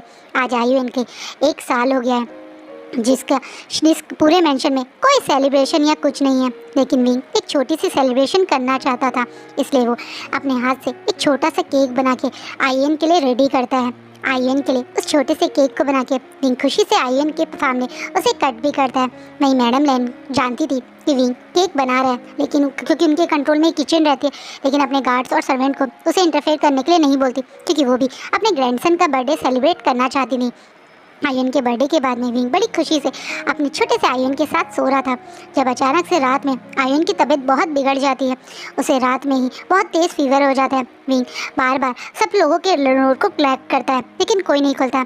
आधी रात के करीब वांग जी एक मीटिंग से वापस आता है तो देखता है कि किस तरह से छोटे से आयुन को लेके विंग बहुत ज़ोर ज़ोर से रो रहा है। पता नहीं क्यों वांग जी ये चीज़ बर्दाश्त नहीं कर पाता और तुरंत आयुन को लेकर हॉस्पिटल जाता है। वहीं मैडम लैन को पता है कि वांग जी अब विंग से शायद कितनी नफरत करने का प्रिटेंड करे, पर वो भी आयन के लिए बहुत सॉफ्ट है। इस एक साल में वो भी आयन के लिए कपड़े लाना और गिफ्ट लाने का काम करता है, क्योंकि मैडम लैन को तो ये लोग करने नहीं दे सकते। और मैडम लैन जब वांग जी से बोल के ही सारे काम करवाती हैं, और वांग जी करता भी है। जैसे सब लोग सोचते हैं कि वो अपनी मदर की बात माना है, पर मैडम लैन जानती है कि वो दिल से आयन के लिए करना चाहता है। जब आयन हॉस्पिटल पहुंचता है तो उसे बताया जाता है कि आयन कोई रियल डिसीज़ है, उसके अंदर बहुत ज़्यादा न्यूट्रिशंस और उनकी कमी है, जिसे एक मदर फील करवा सकते हैं।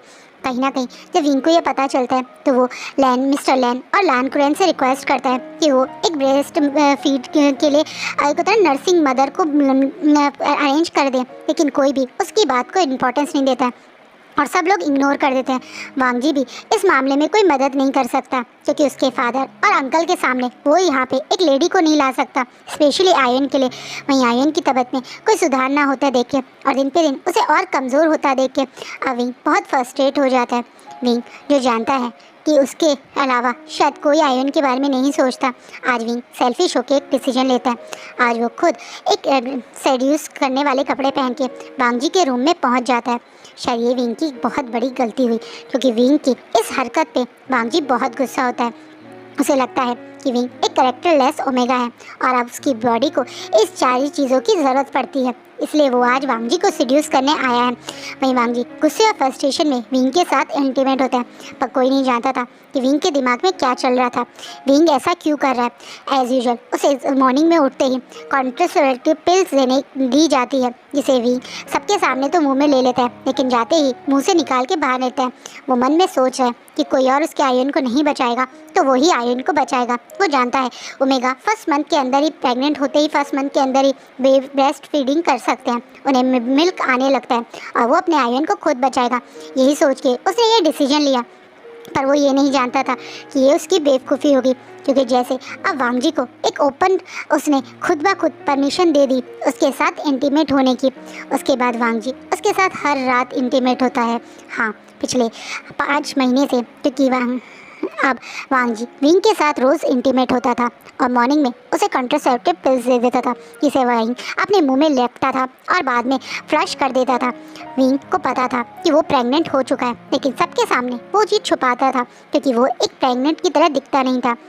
विंग को लगा था उसकी लाइफ ऐसे ही बीतेगी, लेकिन उसकी लाइफ उस दिन चेंज हो जाती है जब स्पेशली लैन क्लैन में कुछ स्पेशल गेस्ट आते हैं, जिन्हें किसी और ने नहीं मिस्टर लैन कुरैन ने बुलाया है, जो कोई और नहीं मैडम यू और उनका ओमेगा बेटा जेंचा है। एक तरीके से मैडम यू ने सबके सामने ये दिखाया है कि उनकी वजह से ही वो विभूषण को पकड़ पाए, क्योंकि जियांग्स हॉस्पिटल के अंदर वो रिपोर्ट्स मैडम लैन के थ्रू ही बाहर आई हैं और सब लोग उसकी वजह से मैडम लैन को बहुत पसंद और एडमायर करते हैं, खासकर लान कुरैन और मिस्टर लैन। जब मैडम लैन यहाँ आई थी तो वो एक स्पेशल मोटिव के साथ आई हैं, और वो है जेंचा की वांग जी के साथ सेटिंग करवाना। उस दिन से जेंचा विंग को इनडायरेक्टली यही फील करवाता है कि वो बहुत जल्दी वांग जी के साथ इंगेज हो जाएगा। वांग जी और वो एक रिलेशनशिप में है। जेंचा ने वांग जी के साथ उसका बिजनेस ज्वाइन कर लिया है और अधिकतर वो वांग जी के आसपास ही दिखता है। वो जानबूझ के जब भी विंग के पास आता है तो ऐसे जताता है जैसे वांग जी उसे स्पेशल ट्रीट करता है। कहीं ना कहीं ये बात विंग के दिल को और हर्ट करती है। जिस इंसान को उसने अपना फर्स्ट टाइम दे दिया, जिस इंसान के बेबी के साथ वो प्रेग्नेंट है, वो इंसान किसी और के साथ इंगेज हो रहा है। माना वांग जी और वो एक अजीब ही रिलेशनशिप में है। वांग जी रोज़ रात में विंग के बिना सो नहीं पाता। ज़रूरी नहीं है कि वो रोज़ सेक्स ही करे, पर हाँ उसे विंग की वो वार्मनेस, वो स्मेल एक अजीब सी अट्रैक्शन फील करवाती है। उसे रोज़ रात विंग को अपनी बाहों में लेना जैसे एक अजीब सा सुकून देता है। वहीं विंग का भी यही हाल है। इनकी ये अजीब सी टॉक्सिक रिलेशनशिप कहाँ जाएगी इन दोनों को नहीं पता, पर अभी तो ये दोनों एक दूसरे की तरफ अट्रैक्शन फील करते हैं, एक अजीब सा एडिक्शन फील करते हैं और एक दूसरे के साथ थे। लेकिन जब से विंग को ये बात पता चली है तो वो धीरे धीरे वांग जी से दूर होने की कोशिश करता है, जिससे वांग जी को और ज़्यादा विंग से फ्रस्ट्रेशन होती थी, क्योंकि वो नहीं चाहता कि विंग उससे दूर हो। वो तो चाहता है कि विंग उसके साथ रहे। पर क्यों, क्या कर रहा है वांग जी? क्या वो भूल गया ये पर्सन कितना बड़ा कल्प्रेट है? इस पर्सन ने उसके भाई की ज़िंदगी बर्बाद की है, पर क्यों से ऐसा लगता है कि ये पर्सन उसका है, ये वार्मनेस उसकी है, ये स्मेल उसकी है, ये ओमेगा उसका है? पता नहीं क्यों, पर वांग जी अपने ऊपर कंट्रोल नहीं कर पा रहा है। वहीं दूसरी तरफ चीज़ें और कॉम्प्लिकेट होती हुई दिख रही है, क्योंकि विंग को पता चलता है कि शायद जंजा के बर्थडे पे वांग जी उसे प्रपोज करेगा। और इतना ही नहीं, एक और बड़ी कॉम्प्लिकेशन वो है विंग का अब ये टमी शो होना।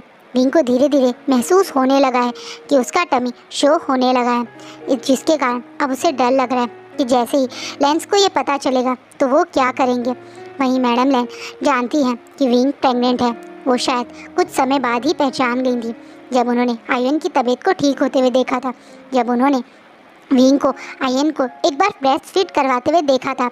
विंग ब्रेस्ट फीड करवा रहा है तो ऑब्वियसली या तो विंग मतलब पहले तो उसने करवाई नहीं 1 साल से ब्रेस्ट फीड, और अब करवा रहा है तो वो समझ गई विंग प्रेग्नेंट है। वो पहले से जानती थी विंग एक मतलब आयन का रियल मदर नहीं है, तो वो उसे ब्रेस्ट फीड करवा ही नहीं सकता था, लेकिन अब वो करवा रहा है तो समझ चुके हैं कि वो प्रेग्नेंट है।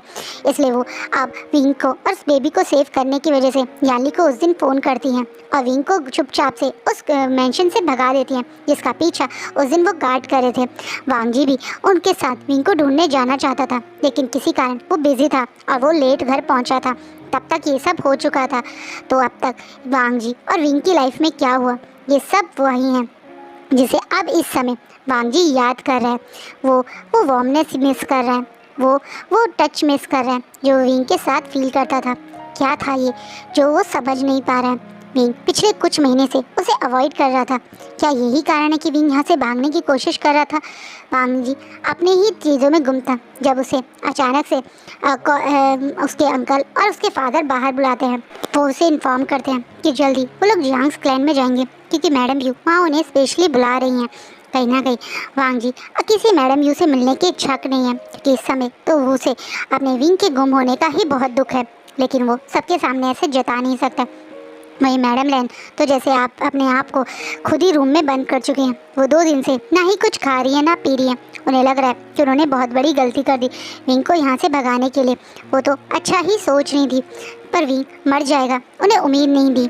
लेकिन विंग थोड़े टाइम बाद जब सबके सामने एज अ प्रेग्नेंट शो होता तो वो जानती थी कि ये लोग उसके साथ क्या कर सकते थे, कि वो मौत फिर भी आसान थी जो मौत क्लैन के लोग दे सकते थे। वहीं मैडम लैन आज बहुत हार के 3 दिन बाद शिचैन के रूम में आई हैं और चीख चीख के शिचैन पे गुस्सा कर रही हैं। गुस्से में उसे जोर जोर से मार रही हैं, उसकी छाती पे बार बार हाथ मार रही हैं और कह रही है तुम सबसे बड़े कायर हो, तुमसे बड़ा कायर मैंने कोई नहीं देखा। तुमने खुद की ज़िंदगी ख़त्म करने की सोची, उस बच्चे की लाइफ बर्बाद हो गई। उस बच्चे ने उस घर में रह के इतना पेन सहा तुम्हारे उस छोटे से बच्चे के लिए, उस आयुन के लिए, लेकिन तुम देखते रहे, अपनी आंखों के सामने उसे टॉर्चर होता हुआ देखते रहे। हर बार तुम्हारे सामने लाके उसे पनिशमेंट दी जाती थी, तुम्हारे सामने लाके उसे स्टिक से मारा जाता था, तुम्हारे सामने उस मासूम को तुम देखते थे कि वो कैसे पिटता था, लेकिन तुम कभी होश में आके सच नहीं बोल पाए। तुमसे ज़्यादा कायर इंसान मैंने ज़िंदगी में नहीं देखा। मुझे तुमसे नफ़रत है शिचैन, मुझे तुमसे सबसे ज़्यादा नफ़रत है। इस पूरे क्लैन में, इस पूरे लैंड पैक में सबसे बड़े गुनहगार तुम हो, क्योंकि तुम सब देखते रहे, सुनते रहे, लेकिन कुछ नहीं बोले। उस इंसान की चीखें सुन के भी तुम शांत थे, तुम सच जानकर भी यहाँ चुप पड़े रहे और उस मासूम की ज़िंदगी बर्बाद होते देखते रहे।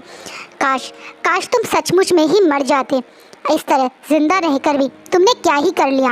मैडम लैन आज कुरैन को, शिचैन को बहुत कुछ सुना रही हैं, उनके मन के दर्द को वो निकाल रही हैं।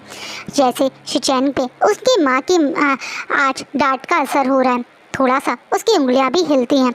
वहीं दूसरी तरफ कोई और भी है जो विंग के लिए कुछ करने का सोच रहा है। ये कोई और नहीं बल्कि मिंगयाओ है।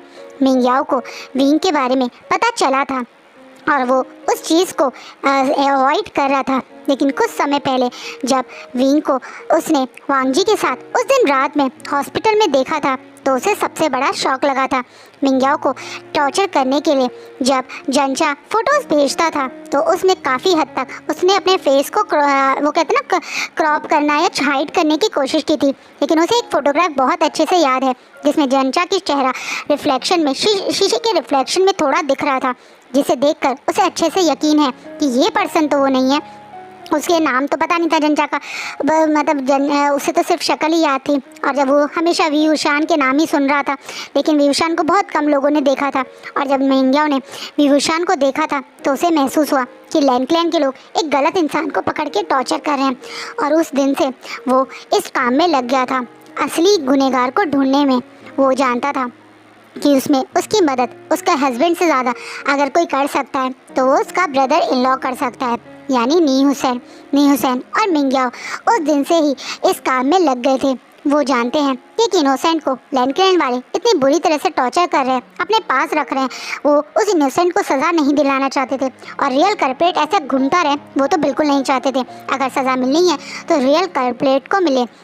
जियांग्स क्लैन में एक बहुत बड़ी शानदार पार्टी है, जंचा की बर्थडे पार्टी, जो स्पेशली मैडम यू ने रखी है। और अधिकतर उसके अंदर आने वाले गेस्ट भी हाईफाई लोग हैं, जिनमें से एक मैडम यू की ऑलरेडी कनेक्शन में जिन फैमिली और वैन रोहान की फैमिली, और साथ में नी क्लैन से उनका कोई खास रिश्ता नहीं है, क्योंकि वो दोनों हंटर क्लैन हैं तो आपस में कंपटीशन करते रहते हैं।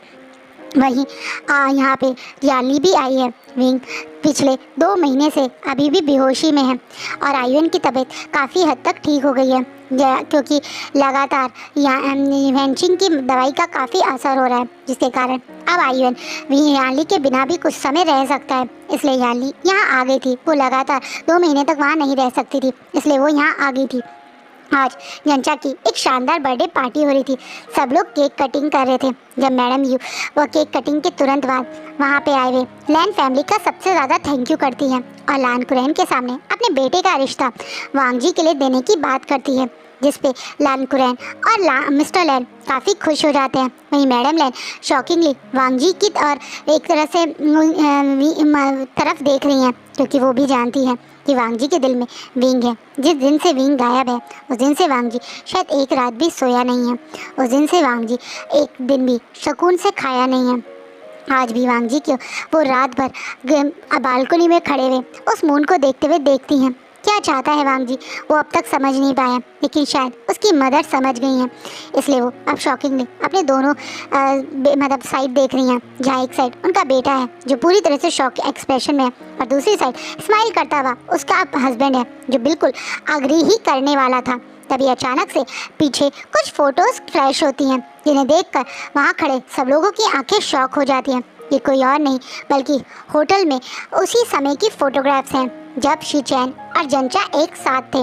वो फोटोग्राफ्स जो एक टाइम पे जंचा ने मिंग्याओ को दी थी, उन फोटोग्राफ्स को अब रिकवर करवा लिया गया है। वो फेस जिसे पूरी तरह से ब्लड कर दिया गया था, उसे काफ़ी हद तक नी हुसैन ने रिकवर कर दिया है। ये सारे फोटोग्राफ में अब जंचा का फेस भी क्लियर दिख रहा है। जंचा और मिलान शीचैन एक साथ है, ये देखकर यहाँ सब लोग शॉक हैं। इस फोटोग्राफ की सेटिंग से कोई भी पहचान सकता है ये उसी होटल रूम का है जिस पे वांगजी भी कई बार विजिट करने गए हैं। वांगजी अब शॉकिंगली जंचा की तरफ देख रहे हैं, और यही शॉकिंग एक्सप्रेशन मिस्टर लैन और लाइन कुरैन के भी हैं।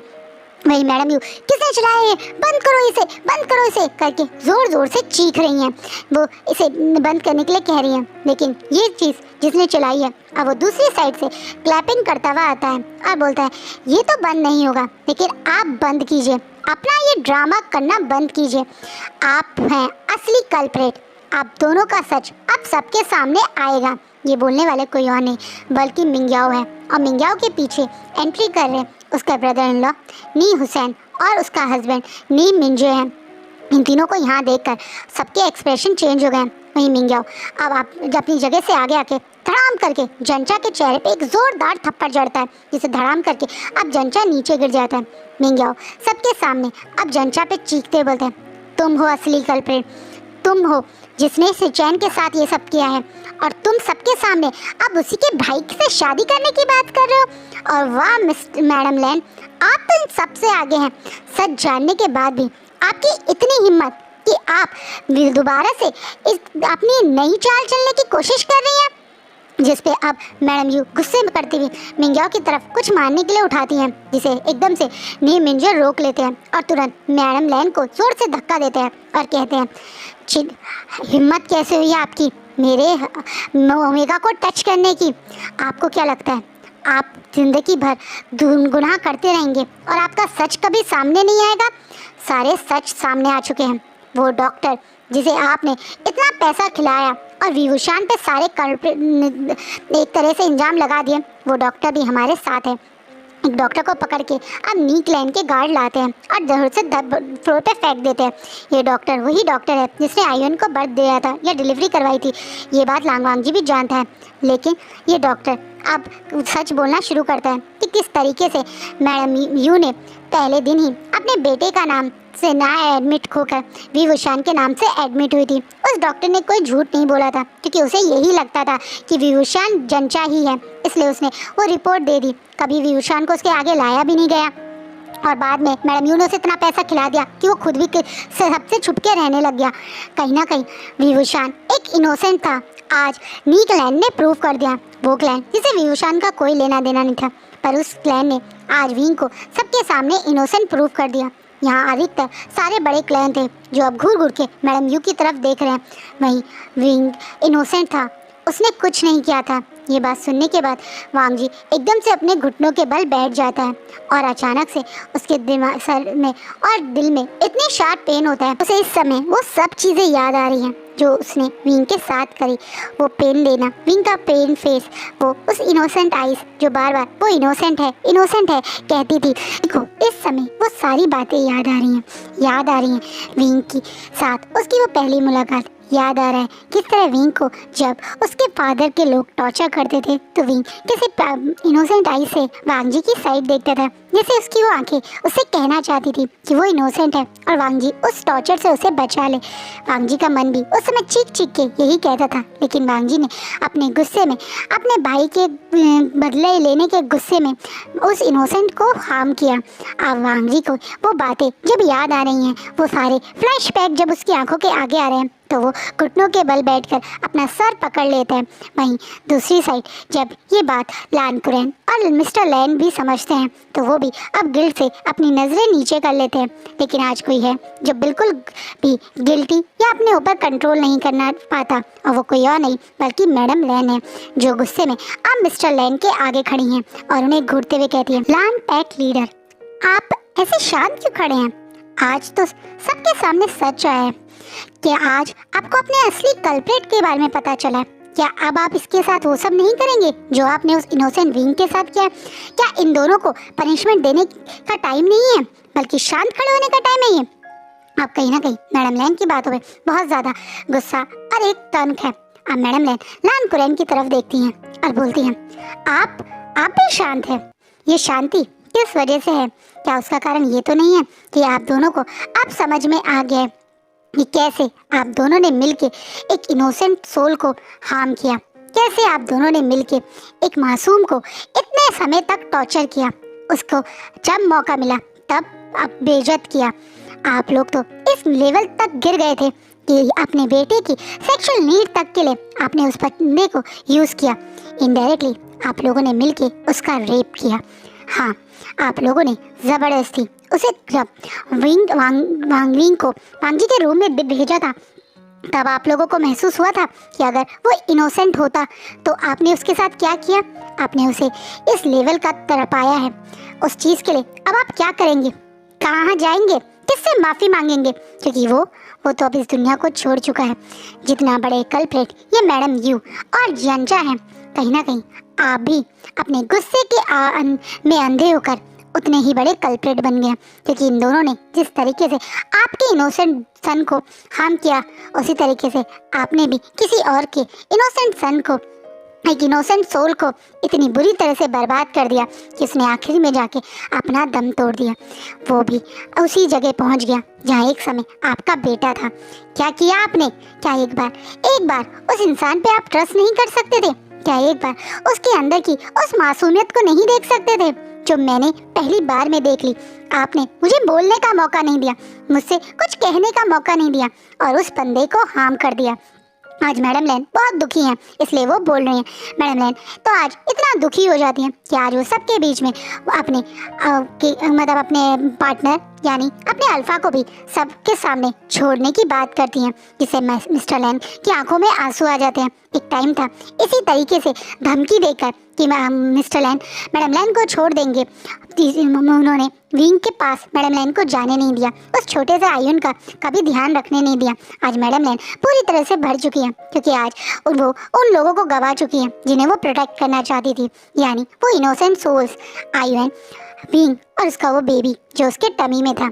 इसलिए मैडम लैन रोते हुए वहाँ से अपने पैक के लिए निकल जाती हैं। कहीं ना कहीं मैडम लैन आज सबके बीच में बोल चुकी हैं कि वो इस लैन पे फैमिली से अब कोई रिश्ता नहीं रखना चाहती। इन लोगों के साथ अब वो बिल्कुल नहीं रह पाएंगी। इस चीज़ से कहीं ना कहीं मिस्टर लैन भी बहुत दर्द में है। अब ये लोग शॉकिंगली थे जब अब वांग जी अपने यह नज़र ऊपर करके सामने खड़े जंचा और मैडम यू को देखता है, जिन्हें अभी लैंड पैक के गार्ड्स ने घेरा हुआ है। अब वांग जी गुस्से में अपनी जगह से उठ के जाता है और सीधा जंचा का गला दबाने लगता है, जिसे मैडम यू नहीं नहीं छोड़ दो मेरे बेटे को, बस ये कह रही हैं। अब वांग जी गुस्से में मैडम यू की तरफ देखता है और फिर जंचा की तरफ देखता है। तुम दोनों उसके बारे में जानते थे, मेरे घर में आके तुम उसे टॉर्चर करते थे, ये जानने के बाद कि वो इंसान तुम्हारी गलतियों के लिए एक्सेप्ट कर रहा है और तुम फिर भी उसे हार्म करते थे। अब मैं तुम्हारे साथ वो सब करूँगा जो तुम्हारी वजह से विंग ने झेला है। इतना ही नहीं, मैं तुम दोनों को अब ऐसा हेल दिखाऊंगा कि तुम दोनों मौत के लिए भीख मांगोगे और मेरे अब वादा है कि तुम्हें मौत नहीं मिलेगी। और ये बोलने के बाद लांग वांग जी उन दोनों को अपने गार्ड्स के साथ स्पेशल टॉर्चर रूम में ले जाने की बात करता है। वहाँ से सब लांग वांग जी इन दोनों के साथ निकल जाता है और सबके बीच में मिस्टर लैन और लान किरण खड़े रह जाते हैं। सब लोग अब इन दोनों को एक गंदी नज़रों से देख रहे हैं, एक ऐसी नज़रों से कि कैसे इन दोनों ने एक इनोसेंट सोल को टॉर्चर किया। कहीं ना कहीं ये दोनों भी दिल में गिल्टी हैं, लेकिन उससे ज़्यादा वो रिस्पेक्ट खो चुके हैं, जो रिस्पेक्ट एक टाइम पे इन दोनों को मिला करती थी। सबसे बड़े पैक के लीडर होने की रिस्पेक्ट, सबसे ज़्यादा स्ट्रॉन्ग लाइकेन होने की रिस्पेक्ट, जो कि अब कई लोगों की लिए इन सबकी आंखों से चली गई है। कहीं ना कहीं मिस्टर लैन और अलान कुरैन भी अब अपनी गलतियों के लिए गिल्टी महसूस कर रहे हैं। पर क्या वो गिल्ट विंग की वो 1.5 साल वापस ला सकता है? वो पेन जो विंग ने सहा क्या वो वापस आ सकता है? नहीं, ऐसा कुछ नहीं हो सकता। इसलिए ये लोग अब अपना सर नीचे करके सबके बीच में चले जाते हैं। कहीं ना कहीं ये पीछे खड़ी यानली आज खुशी में अपने हस्बैंड को गले लगा लेती है, क्योंकि उसके मन की जो बात थी वो सच निकल गई। उसका भाई अब उससे उठ के बोल नहीं पाया, लेकिन उसका दिल जो चीख चीख के उससे कहता था कि वो उसका भाई शायद इनोसेंट है, वो बात सच निकल गई। उसका विंग सबकी नज़रों में आज साबित हो गया कि वो इनोसेंट है। उसका भाई किसी का कल्प्रेट नहीं है, बल्कि एक इनोसेंट इंसान है। ये जानने के बाद यानी अब अपने आंसू पे और अपने आप पे कंट्रोल नहीं रख पाती। जितनी उसके आंसू बह रहे हैं उतनी ही वो जल्दी से अब वहाँ से निकल जाती है, क्योंकि वो ये बात वेंचिंग को बताना चाहती है। वो सीधा वेंचिंग के पास पहुंचती है और सबसे पहले जाके विंग के उस रूम में उस बड़े से टीवी को चला देती है, जहां आप ये न्यूज़ फ्लैश कर रही है, जहां चारों तरफ ये खबर जो फैली है वो आ रही है। वो न्यूज़ रिपोर्टर जोर जोर से चीख चीख के बता रहा है कि कैसे विंग एक इनोसेंट था, कैसे लैन फैमिली ने एक इनोसेंट को टॉर्चर किया। विंग एक इनोसेंट पर्सन है, उसने किसी के साथ गलत नहीं किया। ये बात न्यूज़ वाली चीख चीख के बोल रहे हैं। और जब वेंचिंग भी अब यानली की तरफ देख रही है, वो समझ रही है यानली क्या करना चाहती है। अब यानली विंग के पास बैठी है। अब बोलिए आशन देखो, तुम्हारा सच सबके सामने आ गया, तुम इनोसेंट हो, सबको पता चल गया। देखो पूरे कल्टीवेशन वर्ल्ड अब तुम्हारे लिए विशेष मांग रहा है। सब लोग तुम्हारे साथ जो गलत हुआ उसके बारे में बोल रहे हैं। आशन तुम सबसे अच्छे हो, तुम सबसे ज़्यादा मासूम हो, आप सब जान चुके हैं। मेरा भाई कोई गुनहगार नहीं है, कोई कल्प्रेट नहीं है, सब जान चुके हैं। इनडायरेक्टली विंग को ये याद में जगाने की कोशिश कर रही है। वो महसूस करवाना चाहती है कि अब कोई उसे हार्म नहीं पहुंचा सकता, क्योंकि अब सबके सामने सच आ चुका है। वहीं विंग के ऊपर शायद इन चीज़ों का असर भी हो रहा है। ये आवाज़ें जो उसके कान में पहुंच रही है, ये न्यूज़ वाले जिस तरीके से विंग एक इनोसेंट है, विंग कोई कल्प्रेट नहीं है, ये बात बोल रही है जी विंग को।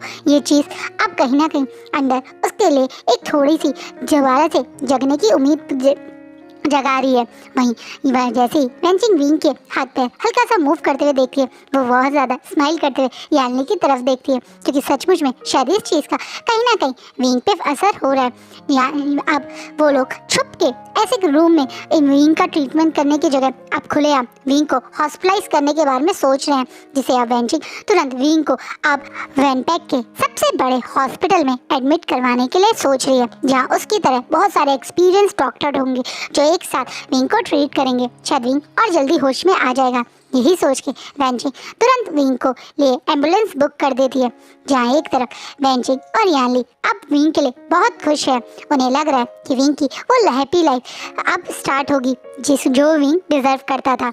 वहीं दूसरी तरफ ये सब लोग जब लैन पैक में वापस पहुंचते हैं तो मैडम लैन अपना सामान पैक करके उस मेंशन से बाहर निकलने ही रही थी, जब दौड़ के मिस्टर लैन उनका हाथ पकड़ लेते हैं और बोलते हैं, लूना ये तुम क्या कर रही हो? तुम अपने पैक को ऐसे छोड़ के नहीं जा सकती। अपने पैक को में तुम इस तरीके से लूना हो, यहाँ रहो सबके बीच में, अपनी पावर जैसे तुम पहले यूज करती थी उस पावर को फील करो। क्यों क्यों तुम मुझे छोड़ने की बड़ी बात कर रही हो? इस बात पे अब मैडम लैन गुस्से में मिस्टर लैन के हाथ से अपना हाथ फेंकती छुटाती हैं और बोलती है, पावर? कौन सी पावर? मुझे तो आज तक कभी रिस्पेक्ट भी फील नहीं हुई। तुम हमेशा से सिर्फ मुझे कंट्रोल करना चाहते थे और उसका कारण तुम और तुम्हारी ये फैमिली की सोच है, और खासकर तुम्हारा ये भाई जिसे लगता था कि मगर मैं कुछ कह रही हूँ तो वो गलत ही होगा। मैं जानती थी कि जब तुम्हारी और मेरी शादी हुई थी तो तुम अपने फैमिली के अगेंस्ट में थे, और मैं उस चीज़ के लिए हमेशा गिल्टी फील करती थी और तुम्हारी फैमिली को और तुम्हें रिस्पेक्ट देने की पूरी कोशिश करती थी। लेकिन तुमने मेरी उस अच्छी सोच को गलत साबित कर दिया जब तुम मुझे डोमिनेट करने लगे, मेरी हर बात पे मुझे कंट्रोल करने लगे, और आज तुमने वो कर दिया जो मैं तुमसे कभी उम्मीद भी नहीं कर सकती थी। तुम एक मर्डरर हो। तुम क्या सबसे बड़ी मर्डरर तो मैं हूँ, क्योंकि मैं आज जो काम आज कर रही हूँ काश मैं पहले कर लेती। काश मैं पहले हिम्मत करके विंग को अपने साथ लेके यहाँ से चली जाती तो आज शायद विंग जिंदा होता, शायद आज आयुन जिंदा होता, मेरा प्यारा सा ग्रैंडसन जिंदा होता। लेकिन अब वो जब मर चुके हैं और अब मेरे पास खोने के लिए कुछ नहीं बचा है। तुम्हारी ये लूना की पोजीशन तुम रखो, ये लैंड पैक के पैक मेंबर बनने की अब मुझे बिल्कुल उम्मीद नहीं है, और सच कहूँ तो अब मुझे अपने इन दोनों बेटों से भी कोई उम्मीद नहीं है, क्योंकि ये मेरे बेटे नहीं बल्कि तुम्हारे बेटे बन गए, ये कुरैन के नेफ्यू बन गए। मेरा अब तुम में से किसी से कोई रिश्ता नहीं है। मेरा तो रिश्ता उस मासूम से था, सिचैन का बेटा था, जिसे तुमने सिचैन का बेटा ना देखकर उस कल्प्रेट का बेटा देखकर हमेशा अपने आप से दूर रखा। मेरा वो आयुन जो मुझसे अब हमेशा के लिए दूर हो गया। ये बात जब मैडम लैन रो रो के बोल रही हैं इस पूरे लैन फैमिली के बारे में गलत बोल रही हैं, तब कुरैन थोड़ा गुस्सा करते बोलते हैं, आप बार बार हम पे क्यों इल्ज़ाम लगा रही हैं? हमने ये जानबूझ के नहीं किया था। वो वी विशान था जिसने खुद एक्सेप्ट किया था कि वो कल्प्रेट है। उसने जब एक्सेप्ट किया तभी हमने उसे टॉर्चर किया था। इस बात पे अब मैडम लैन जोर से हंस के तालियां बजाने लगती हैं। तुम उसे जब तक टॉर्चर करते रहे जब तक उसने वो एक्सेप्ट नहीं किया। तुमने सचमुच में उसकी बात मानी थी? 5 दिन तक वो बच्चा टॉर्चर सहता रहा और यही बात बोलता रहा कि वो कल्प्रेट नहीं है, लेकिन तुमने उसकी एक बात पे भरोसा नहीं किया। क्या करते तुम? अगर वो एक्सेप्ट नहीं करता तो उसे मार भी देते, और फिर क्या करते? लेकिन सच्चाई तो ये है कि तुम लोग तो जैसे उसकी इनोसेंसी को महसूस ही नहीं करना चाहते थे, अपने आप को ये साबित करना चाहते थे, या ये कह दे अपने आप के अंदर ये फील करना चाहते थे कि जिसने तुम्हारे बेटे के साथ गलत किया, सबसे स्ट्रॉन्ग पावरफुल पैक के साथ गलत किया, उसको वो तुम सजा नहीं दिला पाए। इस ईगो में कि तुम्हारे साथ गलत करने वाले को तुम सजा नहीं दे पाए, उस ईगो में तुमने एक इनोसेंट को ही सजा दे दी।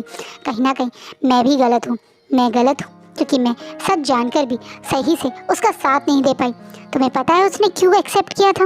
उसने क्यों माना था वो कल्प्रेट है? क्योंकि वो हमारी फैमिली के मेंबर के लिए सोच रहा था, उस मासूम के लिए सोच रहा था जिसके बारे में हमने ही नहीं सोचा। आयुन के लिए उस दिन उसने उस बच्चे के लिए एक्सेप्ट किया था।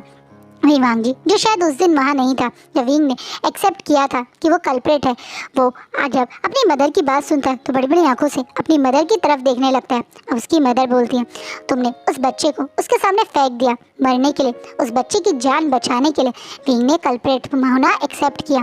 जिस बच्चे को उसकी माँ ने छोड़ दिया, जिस बच्चे को इतना बड़ा स्ट्रॉन्ग पावरफुल पैक का हायर होना चाहिए था, उसको उसी के पैक के लोग इस तरीके से मरने के लिए फेंक रहे थे। तब उस इनोसेंट ने, उस मासूम ने तो सबसे ज़्यादा प्यार सोल ने उस बच्चे के लिए सोचा। वो सब सहता रहा उस बच्चे के लिए, शायद जिस बच्चे से उसका कोई लेना देना नहीं था। और अब मैं यहाँ नहीं रह सकती, क्योंकि यहाँ रह के मुझे हर बार विंग की याद आती है। विंग की वो चीखें याद आती हैं जब तुम लोग उसके साथ टॉर्चर करते थे, उसे बिना बात के बेल्ट और स्टिक से मारा करते थे, खाने के लिए खाना नहीं देते थे। और सबसे ज़्यादा तो मुझे वो दिन याद आता है जब मैंने खुद विंग को यहाँ से भगाया था। वो मेरी लाइफ का सबसे वर्स्ट डे था। काश मुझे आइडिया होता कि बहुत जल्दी सबके सामने सच आने वाला है, तो मैं कभी विंग को यहाँ से नहीं भगाती, वरना विंग आज सर्वाइव कर चुका होता। विंग, उसका मासूम सा वो बच्चा जो उसके टमी में था, वो आज जिंदा होता, मेरे पास मेरा IUN होता। मैडम लैन अब रो रो के ये बात बोल रही हैं। वो खुद को भी बहुत ज़्यादा बड़ा कल्प्रेट मान रही है। वो खुद पे से भी बहुत नाराज़ है, क्योंकि उन्हें लग रहा है कि अगर वो विंग को ना भगाती तो शायद आज विंग जिंदा होता, आज विंग का बेबी जिंदा होता। जैसे ही अब पीछे खड़ा वांग जी सुनता है कि विंग के प्रेग्नेंट था, तो वो अपने ऊपर कंट्रोल नहीं कर पाता और दौड़ के आके अपनी मदर का हाथ को पकड़ लेता है। अब बोलता है, मदर विंग प्रेग्नेंट था? क्या क्या क्या क्या मेरा विंग प्रेग्नेंट था? वो मेरा बेबी था। इस बात पे अब मैडम लैन खींच के वांग जी को एक जोरदार थप्पड़ मारती है। अब बोलती है, तुम्हारा नहीं, वो सिर्फ विंग का बेबी था, क्योंकि तुम तो उसके बाप कहलाने के लायक नहीं हो। जब तुम विंग के साथ वो सब करते थे, तो क्या तुमने विंग के बारे में सोचा? तुमने उसे वो फीलिंग दी कि तुम सचमुच में उसे प्यार करते थे? उसे तो लगता था कि तुम सिर्फ उसे सेक्सुअली यूज कर रहे हो। तुम्हारे फादर और अंकल ने उसे यही तो फील करवाया है। तुमने उसे ये फील करवाया, तुमने उसे ये फील करवाया था कि तुम तुम्हारी नज़रों में उसकी सिर्फ एक ही औकात है, और वो है उसका बैड फॉर्मर। कहीं ना कहीं अब वांग जी को वो चीज़ें याद आ रही हैं, कैसे विंग हर बार मॉर्निंग में उठ के विंग वांग जी की तरफ एक होपफुल आइज से देखता था कि शायद वांग जी आज उसे वो कॉन्ट्रासेप्टिव पिल ना दे। और शायद हर बार जब वांग जी उसके हाथ में वो पिल्स रख देता था, तो विंग की आंखों में वो आंसू जो वो बहुत मुश्किल से कंट्रोल कर रहा था वो दिखते थे, और वांग जी उन्हें इग्नोर कर देता था। आज वांग जी को वो सब बातें याद आ रही हैं, और वांग जी कुछ बोल नहीं पाता। और मैडम लैन अब 2 कदम पीछे जाती हैं और तुम तीनों की तरफ देखती हैं और उंगली से इशारा करती हैं। तुम तीनों सचमुच में तुम तीनों हो असली कल्प्रेट, क्योंकि तुम तीनों ने एक इनोसेंट सोल को हार्म पहुंचाया, जैसे मैडम यू और जंचा ने मेरे बेटे उस इनोसेंट लांग कुरैन शिचैन को हार्म पहुंचाया था, वैसे तुम तीनों ने एक इनोसेंट इंसान को सजा पहुंचाई। अब याद रखना, जो सजा तुम मैडम यू और जंचा को दोगे, वो सज़ा खुद भी तुम्हें लेनी चाहिए। और ये बोलने के बाद मैडम लैन वहाँ रुकती नहीं, बल्कि अपना बैग लेके वहाँ से बाहर चली जाती हैं। वहीं मिस्टर लैन बस पीछे खड़े हुए मैडम लैन को जाते हुए देख पाते हैं, क्योंकि आज वो भी मैडम लैन को नहीं रोक पाते। एक समय था जब उन्होंने ही मैडम लैन को उनके साथ रहने की मजबूरी के कारण, ब्लैकमेल करने के कारण कि वो उन्हें रिजेक्ट कर देंगे, वो एक रिजेक्टिक ओमेगा बन जाएंगी, उन बातों को हमेशा बोल बोल के मैडम लैन को कंट्रोल करने की कोशिश करी थी। और आज मैडम लैन ने उन्हें ही रिजेक्ट कर दिया। आज मैडम लैन हमेशा के लिए इस लैन मेंशन से फ्री हो गई। सच कहें तो वो अपने आप को उतना ही गिल्टी मान रही हैं जितने गिल्टी ये तीनों थे, क्योंकि कहीं ना कहीं उन्हें लग रहा है कि वो भी कुछ करती, पर शायद वो जानती नहीं एक वो ही थी जिनके कारण आज विंग सर्वाइव कर पाया। शायद वो अगर उस दिन हिम्मत करके विंग को उस मेंशन से ना ही भगाती, तो विंग की प्रेगनेंसी का सच जानने के बाद शायद कुरैन और मिस्टर लैन विंग को मार भी देते। लेकिन शायद उनकी वजह से ही विंग कहीं सर्वाइव कर रहा है, कहीं जिंदा है, वो अभी नहीं जान। मैडम लैन पैक छोड़ के बस ऐसे ही खाली रोड पे बैग के साथ चलती जा रही थी। उन्हें नहीं पता वो कहाँ जाएंगी, क्योंकि वो बहुत रिच फैमिली से बिलोंग नहीं करती थी। पर अब वो कहाँ जाए, वो ये ही सोच के बस चले जा रही थी, जब अचानक से एक गाड़ी उनके पास आके रुकती है। उस गाड़ी में से कोई और नहीं बल्कि यानली उतरती है। यानी मैडम लैन को देखकर इमोशनली उन्हें जाके गले लगा लेती है और तुरंत उनके हाथ से उनका बैग लेकर उन्हें अपने साथ कहीं ले जाने लगती है। मैडम लैन अभी कुछ समझ नहीं पा रही हैं, लेकिन वो भी यानली के साथ बैठ जाती है। वो यानली से काफ़ी बार बात करवा चुकी थी, वो विंग की कभी कभी यानली से बात करवाती थी और वो खुद यानली के कनेक्शन में भी थी। लेकिन अब ये दोनों के बारे में अभी लैंस के कोई और लोग नहीं जानते थे। वहीं यानली मैडम लैन को सीधा उसी वैन हॉस्पिटल में ले जाती है जहाँ विंग एडमिट है। मैडम लैन जैसे ही उस हॉस्पिटल के उस वार्ड का डोर खोलती है तो सामने जिस पर्सन को देखती है उसके बाद वो अपने आप पे कंट्रोल नहीं कर पाती और दौड़ के जाके उस पर्सन को गले लगा लेती है। ये विंग था जो अब होश में आ चुका है। विंग अब प्रॉपर 8 मंथ अपने कंप्लीट कर चुका है। उसका टमी पूरी तरह से शो हो रहा है। वो काफ़ी टाइम से बेहोश था, इसी कारण अब उसका 9 मंथ चल रहा है। तो उसे वेंचिंग ने सेफ्टी के लिए अभी हॉस्पिटल में ही रखा हुआ है। वहीं पर साइड में कोने में आयुन कुछ टॉयज के साथ खेल रहा है, जहाँ पे जिलिंग भी उसके साथ है।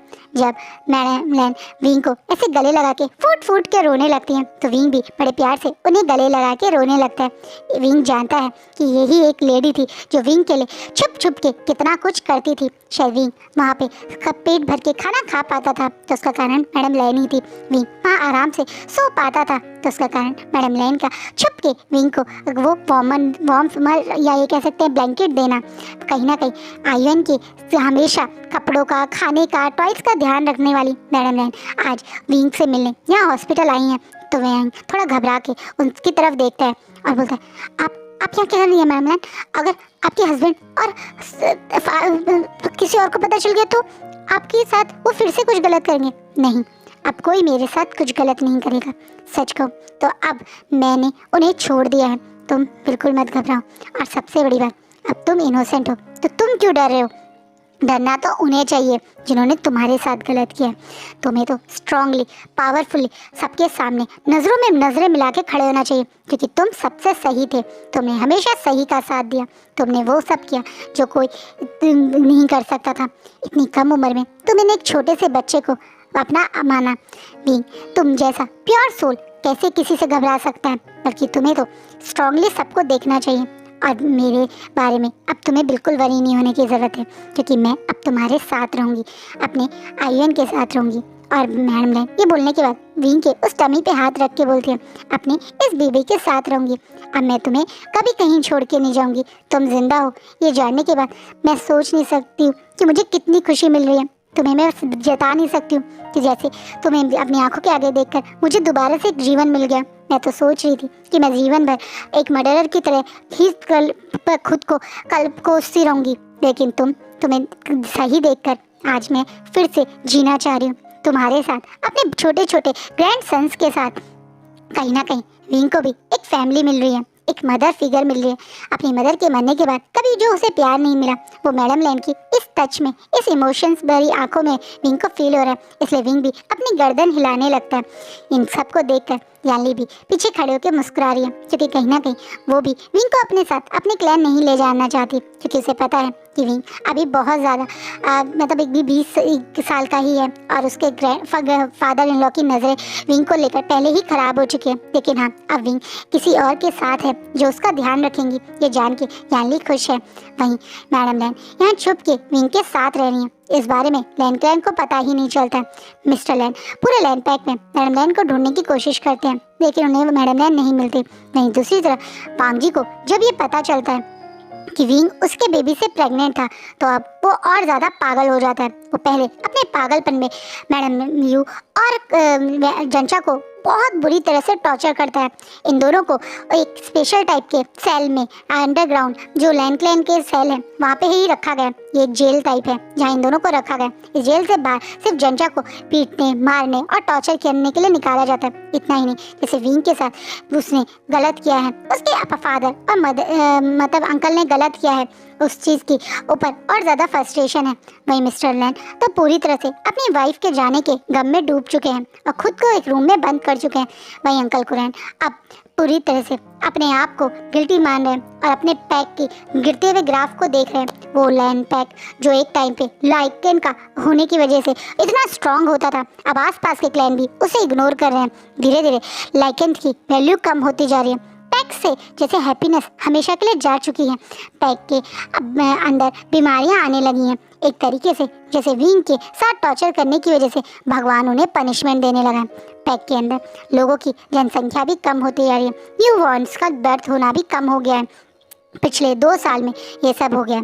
और सबसे ज़्यादा जो लैन क्लैन को फील हो रहा है वो हो रहा है वांगजी, जो कहीं ना कहीं अब पागलों की तरह बिहेव करने लगा है। वो कमरे में खुद से ही बात करता है, या ये कह दिया जाए विंग से बातें करता है। हाँ, उसे विंग की हेलुसिनेशन आने लगी है, यानी उसे अब जगह जगह विंग दिखने लगा है, जैसे विंग उसके साथ हो, और वो भी अब बिना ये सोचे समझे कि वो कहाँ है, वो ऐसे ही हवा में विंग समझ के किसी से भी हवा में बात करने लगा है, जिसे देख के आसपास के नौकर, गार्ड्स और सर्वेंट यही सोच रहे हैं कि कहीं ना कहीं उनका पैक का सेकंड हायर भी पागल होते जा रहा है, या पहला हायर अभी होश में नहीं आया, दूसरा हायर एक और पागलों वाली हरकतें कर रहा है।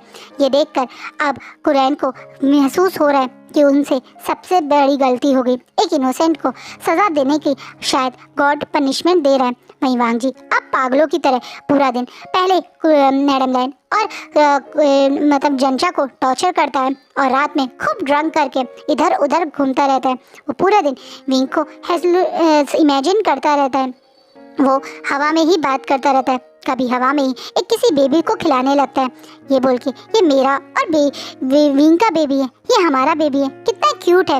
वो यही कर रहा है बिना ये जाने कि उसका और विंग का बेबी कहीं और बर्थ ले चुका था।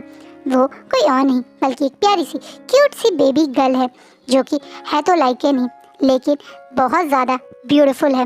अब हमारा आयन यानी अब वो 4 साल का हो चुका है, और साहब वो अपनी इस प्यारी सी क्यूट सी 2 साल की छोटी सी बहन का हमेशा ध्यान रखता है। ये बेबी बहुत क्यूट है, जिसका नाम वी ने अपने ही नाम पे रखा है, वी शाओ दिखने में भी बहुत ज़्यादा अट्रैक्टिव है, और उससे ज़्यादा उसकी वो स्माइल जो सबके चेहरे पे स्माइल आती है, जो बिल्कुल विंग की तरह, वैसे ही विंग जैसी स्माइल और विंग जैसा मोल भी है इसके पास। अगर वांग जी जैसे अगर कुछ चीज़ है तो सिर्फ है उसका लाइकन होना और उसकी वो गोल्डन आइज, जो कभी कभी विंग को वांग जी की याद दिलाती है। लेकिन विंग अब वांग जी को दोबारा कभी फेस नहीं करना चाहता। वहीं मैडम लाइन भी कभी भी विंग जिंदा है अब उस फैमिली को बताना नहीं चाहती, क्योंकि वो चाहती है कि वो लोग इस गिल्ट में जीवन भर रहे हैं कि उन्होंने विंग के साथ जो किया है उसके बाद विंग अभी सर्वाइव नहीं कर चुका। वो नहीं जानती वो अपने ही बेटे के साथ क्या कर रही हैं, क्योंकि वो उनको लगता है कि उनके बेटे ने भी इस इंसान के साथ गलत किया था। वहीं एक छोटी सी हैप्पी लाइफ इलिंग शहर के अंदर दोबारा से विंग ने स्टार्ट करी है, जिसमें कोई और नहीं बल्कि उसके पुराने मतलब ग्रैनी और अंकल 4 ही हैं जिन्होंने विंग की हेल्प करी थी। यहाँ पे विंग ने दोबारा से एक छोटा सा आर्ट स्कूल स्टार्ट किया है, जिसमें यानली और वेंचिंग ने भी विंग की हेल्प करी। विंग को आर्ट का बहुत शौक था, ये बात यानली जानती थी, इसलिए यानली ने पिछले 2 साल में विंग को ऑनलाइन काफ़ी सारे सर्टिफिकेट कोर्स किए हैं। वहीं वेंचिंग ने विंग की आइडेंटिटी बदलने की दी है। अब विंग नहीं बल्कि वी मो श्वानु बन चुका है। वैसे तो विंग के बच्चों के नाम भी अलग हैं, विंग ने अपनी बड़े बेटे का नाम भी अब चेंज कर लिया है, अब वो वी आयुन है, और छोटी बेटी मतलब उसकी बेटी का नाम उसने वी शाओ रखा है। वहीं मैडम लैन भी ने अपना नाम चेंज करके मिसेस मो कर दिया है। वो अब यहाँ पे विंग के साथ रहते हैं। इन सब ने अपनी आइडेंटिटी चेंज करके एक नई लाइफ स्टार्ट की है। आयुन अब फर्स्ट टाइम स्कूल जा रहा है और बहुत ज़्यादा खुश है, जिसी के कारण विंग भी उसे बहुत प्यार से तैयार करके भेज रहा है। विंग को ऐसे हंसते हुए अपने बच्चों के साथ गुड टाइम स्पेंड करके थे हमेशा मैडम मतलब अब मिसेस मोह बहुत खुश होती हैं। वो हमेशा विंग के साथ उनके बच्चे का पूरा ध्यान रखते हैं। वहीं विंग वहाँ घर पे ही ऑनलाइन आर्ट क्लासेस और आसपास के बच्चों को क्लासेस देता है। उसकी आर्ट सचमुच में बहुत ज़्यादा अच्छी है, और जिस तरीके से वो बच्चों को डील करके सिखाता है आसपास के लोग भी विंग को बहुत पसंद करते हैं। इससे विंग की लाइफ तो बहुत अच्छी चल रही है। शुरुआत में उसे थोड़ी दिक्कत तो हुई थी, लेकिन जब उसकी सीजे उसे पैसे देने के लिए रेडी हैं तो क्या प्रॉब्लम है। वैसे भी अब जियांग स्पैक को भी यानली ही हैंडल करती है, तो कोई भी उसके मतलब एक तरीके से मनी के बीच में इंटरफेयर नहीं कर पाता। इसलिए वह यानली खुल के विंग की शुरुआत में हेल्प करती है। जब विंग अच्छे से एस्टेब्लिश हो जाता है 1 साल बाद, तो वो यानली से हेल्प लेना थोड़ा कम करता है। लेकिन यानली जानती है अभी विंग को थोड़ा टाइम लगेगा, विंग को टाइम लगेगा चीज़ों को एडजस्ट करने में। इसे शुरुआत में तो यानली उसकी पूरी मदद कर रही है। वहीं कभी कभी विंग के पुराने अंकल और आंट यानी ग्रैंडमा और अंकल 4 विंग से भी चुपचाप से मिलने आते हैं। लेकिन हाँ, वो भी विंग को विंग नहीं बल्कि सबके सामने मो श्वानी ही करके टाइटल करते हैं। वांग जी अब धीरे धीरे इतना पागल हो गया है कि आज उसे पता चलता है जैसे ही कि जंचा टॉर्चर होते होते मर चुका है, तो वो अब अपने ऊपर कंट्रोल नहीं रख पाता और आज वो एक गन लेके खुद को शूट करने की कोशिश करता है। वो तो सही टाइम पे कुछ गार्ड वांग जी को रोक लेते हैं और सही टाइम पे उसे एडमिट कर लेते हैं। तो वांग जी के कान के पास से ही वो बुलेट चली निकल जाती है और किसी तरह से वांग जी सर्वाइव कर पाता है। अभी वांग जी हॉस्पिटल में है और सामने अंकल कुरैन सर पे पकड़े बैठे हैं, क्योंकि अब उन्हें लग रहा है कि आज सब कुछ बर्बाद हो जाता, आज लैंड पैक हमेशा के लिए बर्बाद हो जाता। लेकिन सही टाइम पे वो गार्ड ने उसे रोक लिया। वांग जी को वापस जब घर आए थे तो अंकल कुरैन बहुत चीख रहे हैं, चिल्ला रहे हैं, बोल रहे हैं कि वो क्या कर रहा था। लेकिन वांग जी साफ साफ आज बोल देते हैं कि अब वो सर्वाइव नहीं कर पा रहा, उसे अब नहीं रहना। शायद वो सिर्फ जिंदा था तो जंचा को टॉर्चर करने के लिए ही था। अब जंचा इस दुनिया में नहीं रहा तो विंग को भी यहाँ नहीं, वो वांग जी को भी यहाँ नहीं रहना, क्योंकि इस दुनिया में उसका विंग नहीं है। ये बोलने के बाद वांग जी दोबारा से पागलों वाली तरह खुद को हार्म करने के लिए इधर उधर से चीज़ें ढूंढने लगता है। अब हार के वो गार्ड जिसने वांग जी से झूठ बोला था वो सामने आके अपनी चीज़ें एक्सेप्ट करता है, क्योंकि वो नहीं चाहता कि उसके सामने ही उसके झूठ के कारण उसका मतलब पैक का लीडर इस तरह से मर जाए। इसलिए वो घुटनों पे बैठ के आज वांग जी को सच बता देता है कि उस दिन रात में उन लोगों ने झूठ बोला था कि वी वुशान मर चुका है। उन लोगों को वी वुशान नहीं मिला था, लेकिन वो जानते थे कि कितनी नफरत करते हैं लैंड पैक के लोग वी वुशान से। और अगर इन्हें पता चलेगा कि उनके गार्ड से वी वुशान कहीं फ्री होकर चला गया तो वो लोग इन गार्ड्स को मार डालेंगे। इससे डर के मारे उन गार्ड्स ने झूठ बोल दिया था कि वी वुशान मर गया है। जैसे ही ये बात वांग जी को पता चलती है तो वो बहुत ज़्यादा खुश हो जाता है और पागलों की तरह विंग को ढूंढो क्या ऑर्डर दे देता है। अब पिछले 1 साल से वांग जी पागलों की तरह विंग को ढूंढ रहा है इधर उधर।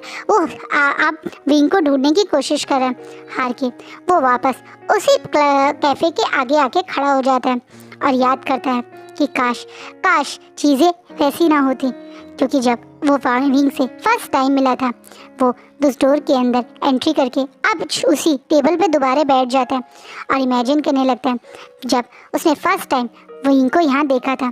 काश उसके पास कोई टाइम मशीन होती, वो वापस जाता और उस समय को दोबारा से रिवर्स कर सकता।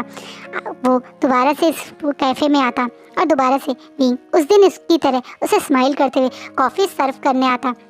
तो वो विंग को ज़बरदस्ती अपने साथ ना ले जाके उसके साथ प्यारा सा टाइम स्पेंड करने की कोशिश करता। वो इमेजिन कर रहा है कि कैसे चीज़ें अलग होती, कैसे वो फर्स्ट टाइम यहाँ आया था फिर दोबारा आता, विंग से पहले फ्रेंडशिप करता, फिर विंग और वो डेट पे जाते, फिर वो विंग को सबके सामने प्रपोज करता, विंग से शादी करता और विंग और उसकी एक हैप्पी लाइफ होती। अब वो ये चीज़ें सिर्फ सोच रहा है, क्योंकि वो ऐसा अब कभी नहीं हो सकता, क्योंकि जो पास्ट में हुआ है उस चीज़ को अब कभी चीज़ें वापस नहीं आ सकती। वहीं वांग जी उस कैफ़े में बैठा हुआ है और दोबारा से डोर ओपन होता है जिसमें विंग उस रूम डोर में आया था अपने प्यारे से आईएन को पिक करने।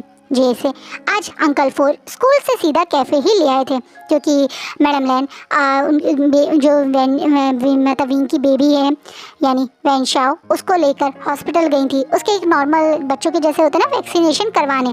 तो विंग वहाँ पे आईएन को लेने आया था। जब विंग देखता है कि टेबल पे कौन बैठा है तो घबरा के वापस मुड़ने लगता है। वहीं वांग जी भी विंग की रिफ्लेक्शन जब सामने शीशे में देखता है तो पीछे मुड़ता है। वहीं वांग जी कंफ्यूज है कि क्या वो फिर से कोई सपना देख रहा है, क्योंकि पिछले 1 साल में तो विंग की उसे कोई खबर नहीं मिली। वहीं विंग बहुत डरा हुआ है कि वांग जी यहाँ क्यों आ गया है, क्या वो कुछ गलत करेगा। विंग डर के बिना आयुन से मिलके बाहर निकलने ही वाला था जब पीछे से आयुन मम्मा करता हुआ काउंटर के पास से विंग की तरफ दौड़ पड़ता है। अब वांग जी यकीन कर हो जाता है कि ये विंग ही है और वो दौड़ के विंग की तरफ जाके उसे हक कर लेता है। वहीं विंग उसे कोई हक बैक नहीं करता, बल्कि डरा हुआ और सहमा हुआ खड़ा है। वो वहाँ विंग की साइड देख रहा है और अब विंग की तरफ सामने घुटनों पे बैठ के विंग तुम जिंदा हो, विंग मेरा विंग जिंदा है। विंग आई एम सॉरी मैंने जो तुम्हारे साथ किया मैं उसके लिए तुमसे माफ़ी मांगना चाहता था। विंग तुम ठीक हो, क्या मेरा बेबी ठीक है, कहाँ है हमारा बेबी, ये आयुन है ना। वांग जी अब नॉन स्टॉप विंग से सवाल पूछ रहा है। वहीं विंग अब जब तुझे देखता है कि वांग जी से थोड़ा सा फ्री होकर से बात कर रहा है तो वो बहुत ज़ोर से वांग जी को धक्का देता है और आयन को अपनी गोद में ले लेता है और बोलता है माफ़ कीजिएगा, मैं कोई विंग नहीं हूँ, मेरा नाम मो शुआनु है और आप एक गलत इंसान से मिल रहे हैं।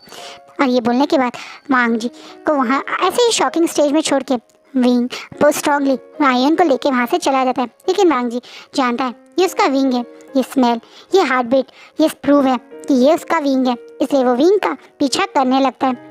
जब वो उसका पीछा करता है तो उसे दिखता है कि मैडम लैन और एक छोटी सी बेबी जो उनकी गोद में है। विंग को अब मैडम लैन के साथ देखे वांग जी को कंफर्म हो जाता है कि हाँ ये विंग ही है।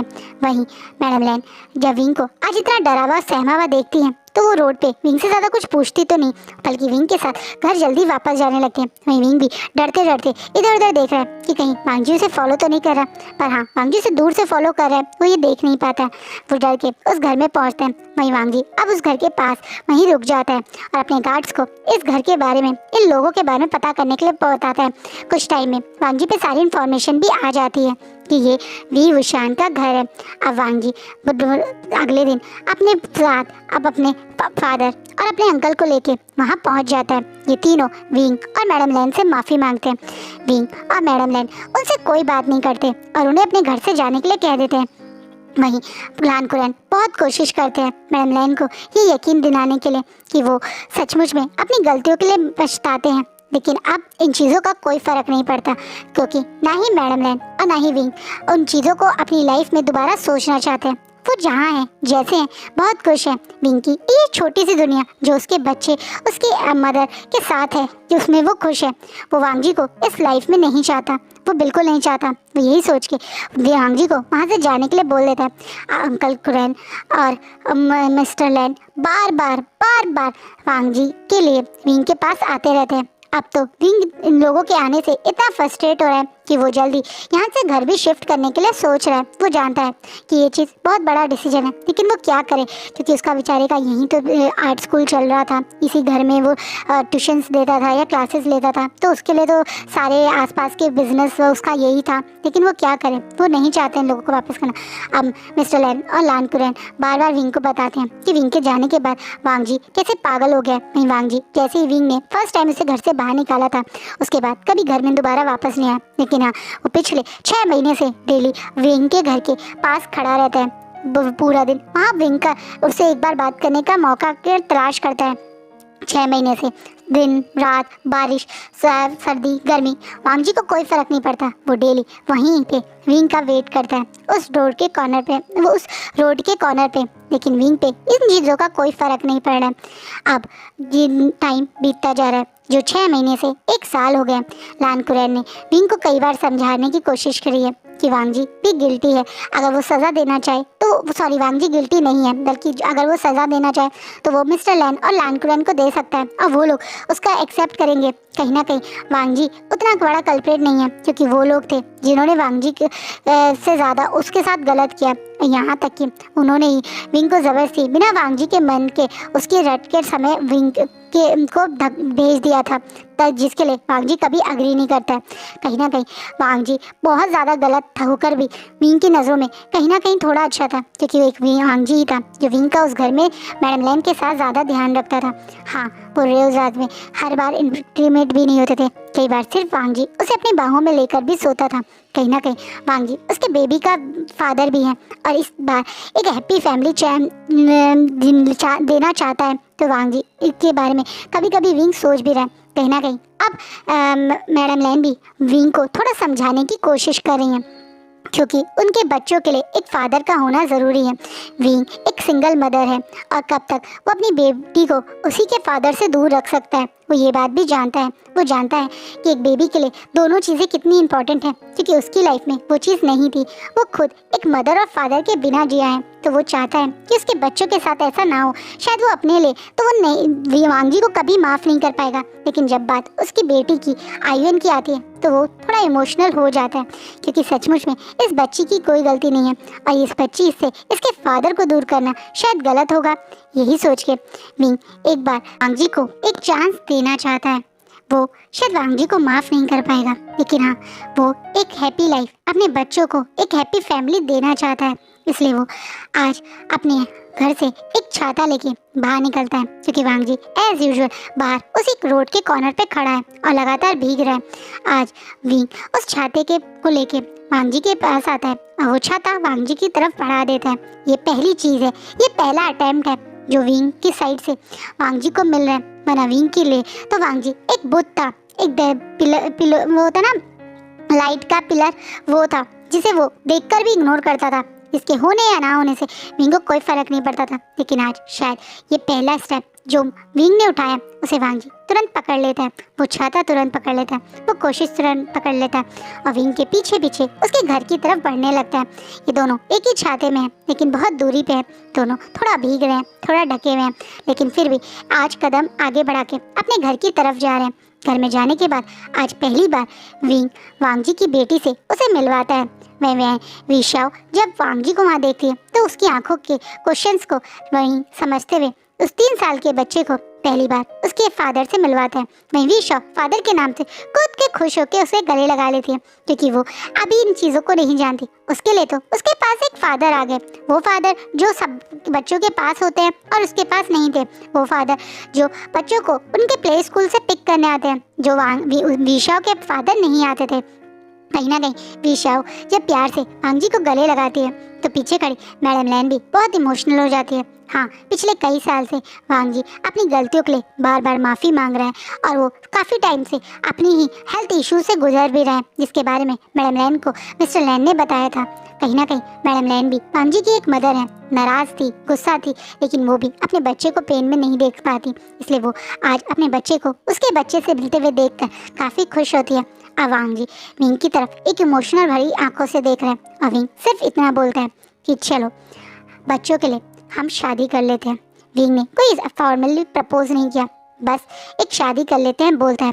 विंग और वांग जी कोई बड़ी शानदार नहीं बल्कि एक छोटी सी कोर्ट मैरिज करते हैं, जिसमें यान ली, वैन चिंग, मैडम लैन और अंकल फोर और ग्रैनी वैनी थे। लैंस को वहाँ पे विंग ने बुलाया भी नहीं, यानी मिस्टर लैन और लैन कुरैन को। वहीं वांग जी भी अपनी लैन फैमिली को हमेशा के लिए छोड़ के यहाँ एक नॉर्मल लाइफ बिताने की बात करता है।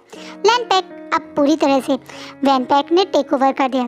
थोड़े बहुत लाइकन हैं जो इधर उधर रह रहे हैं, यहाँ कोई किसी को टॉर्चर करके या ऐसे नहीं करता, बस एक अथॉरिटी होती है जो चेंज हो जाती है। लैन कुरैन और मिस्टर लैन भी धीरे धीरे करके अब बूढ़े हो रहे हैं। मैडम लैन को कुछ टाइम बाद पता चलता है कि अब मिस्टर लैन की बहुत बुरी हालत है, इसलिए वो कुछ टाइम के लिए अपने हस्बैंड के पास जाते हैं। कुरैन अब शिचैन के साथ एक छोटे मतलब पैसे तो उनके पास है, उनके पास मनी तो है, बस उन्होंने अपनी पैक लीडर की पोजीशन छोड़ दी है, तो वो दूसरी जगह शिफ्ट हो जाते हैं इस चाइना से बाहर, जहाँ पे वो कुछ शिचैन का ध्यान रख सके। वहीं अब इस चीज़ को करीबन 8 साल हो चुके हैं। 8 साल हो चुके हैं विंग और वांग जी की शादी को, लेकिन इस 8 साल में अगर कुछ नहीं बदला तो वो ये कि विंग और वांग जी अभी भी हम सबके सामने हस्बैंड और हस्बैंड तो रहते हैं, लेकिन अंदर रूम में वांग जी और विंग बहुत अलग हैं। और इस ओपन एंडिंग के साथ ये पार्ट यहीं खोल लेते हैं। मैंने आपके ऊपर छोड़ दिया। आपको लगता है कि वांग जी और विंग को एक हो जाना चाहिए तो शायद वो दोनों हस्बैंड और हस्बैंड की तरह उस रूम में रहेंगे। और अगर आपको लगता है कि नहीं, विंग को कभी वांग जी को माफ़ नहीं करना चाहिए, तो वो कभी भी वांग जी को उसके हस्बैंड के राइट नहीं देगा। ये एक ओपन एंडिंग है जो आप अपने हिसाब से कर सोच सकते हैं। और आज का पार्ट यहीं या फैन फिक्शन यहीं रुकता है। आई होप आपको आज का फैन फिक्शन अच्छा लगे।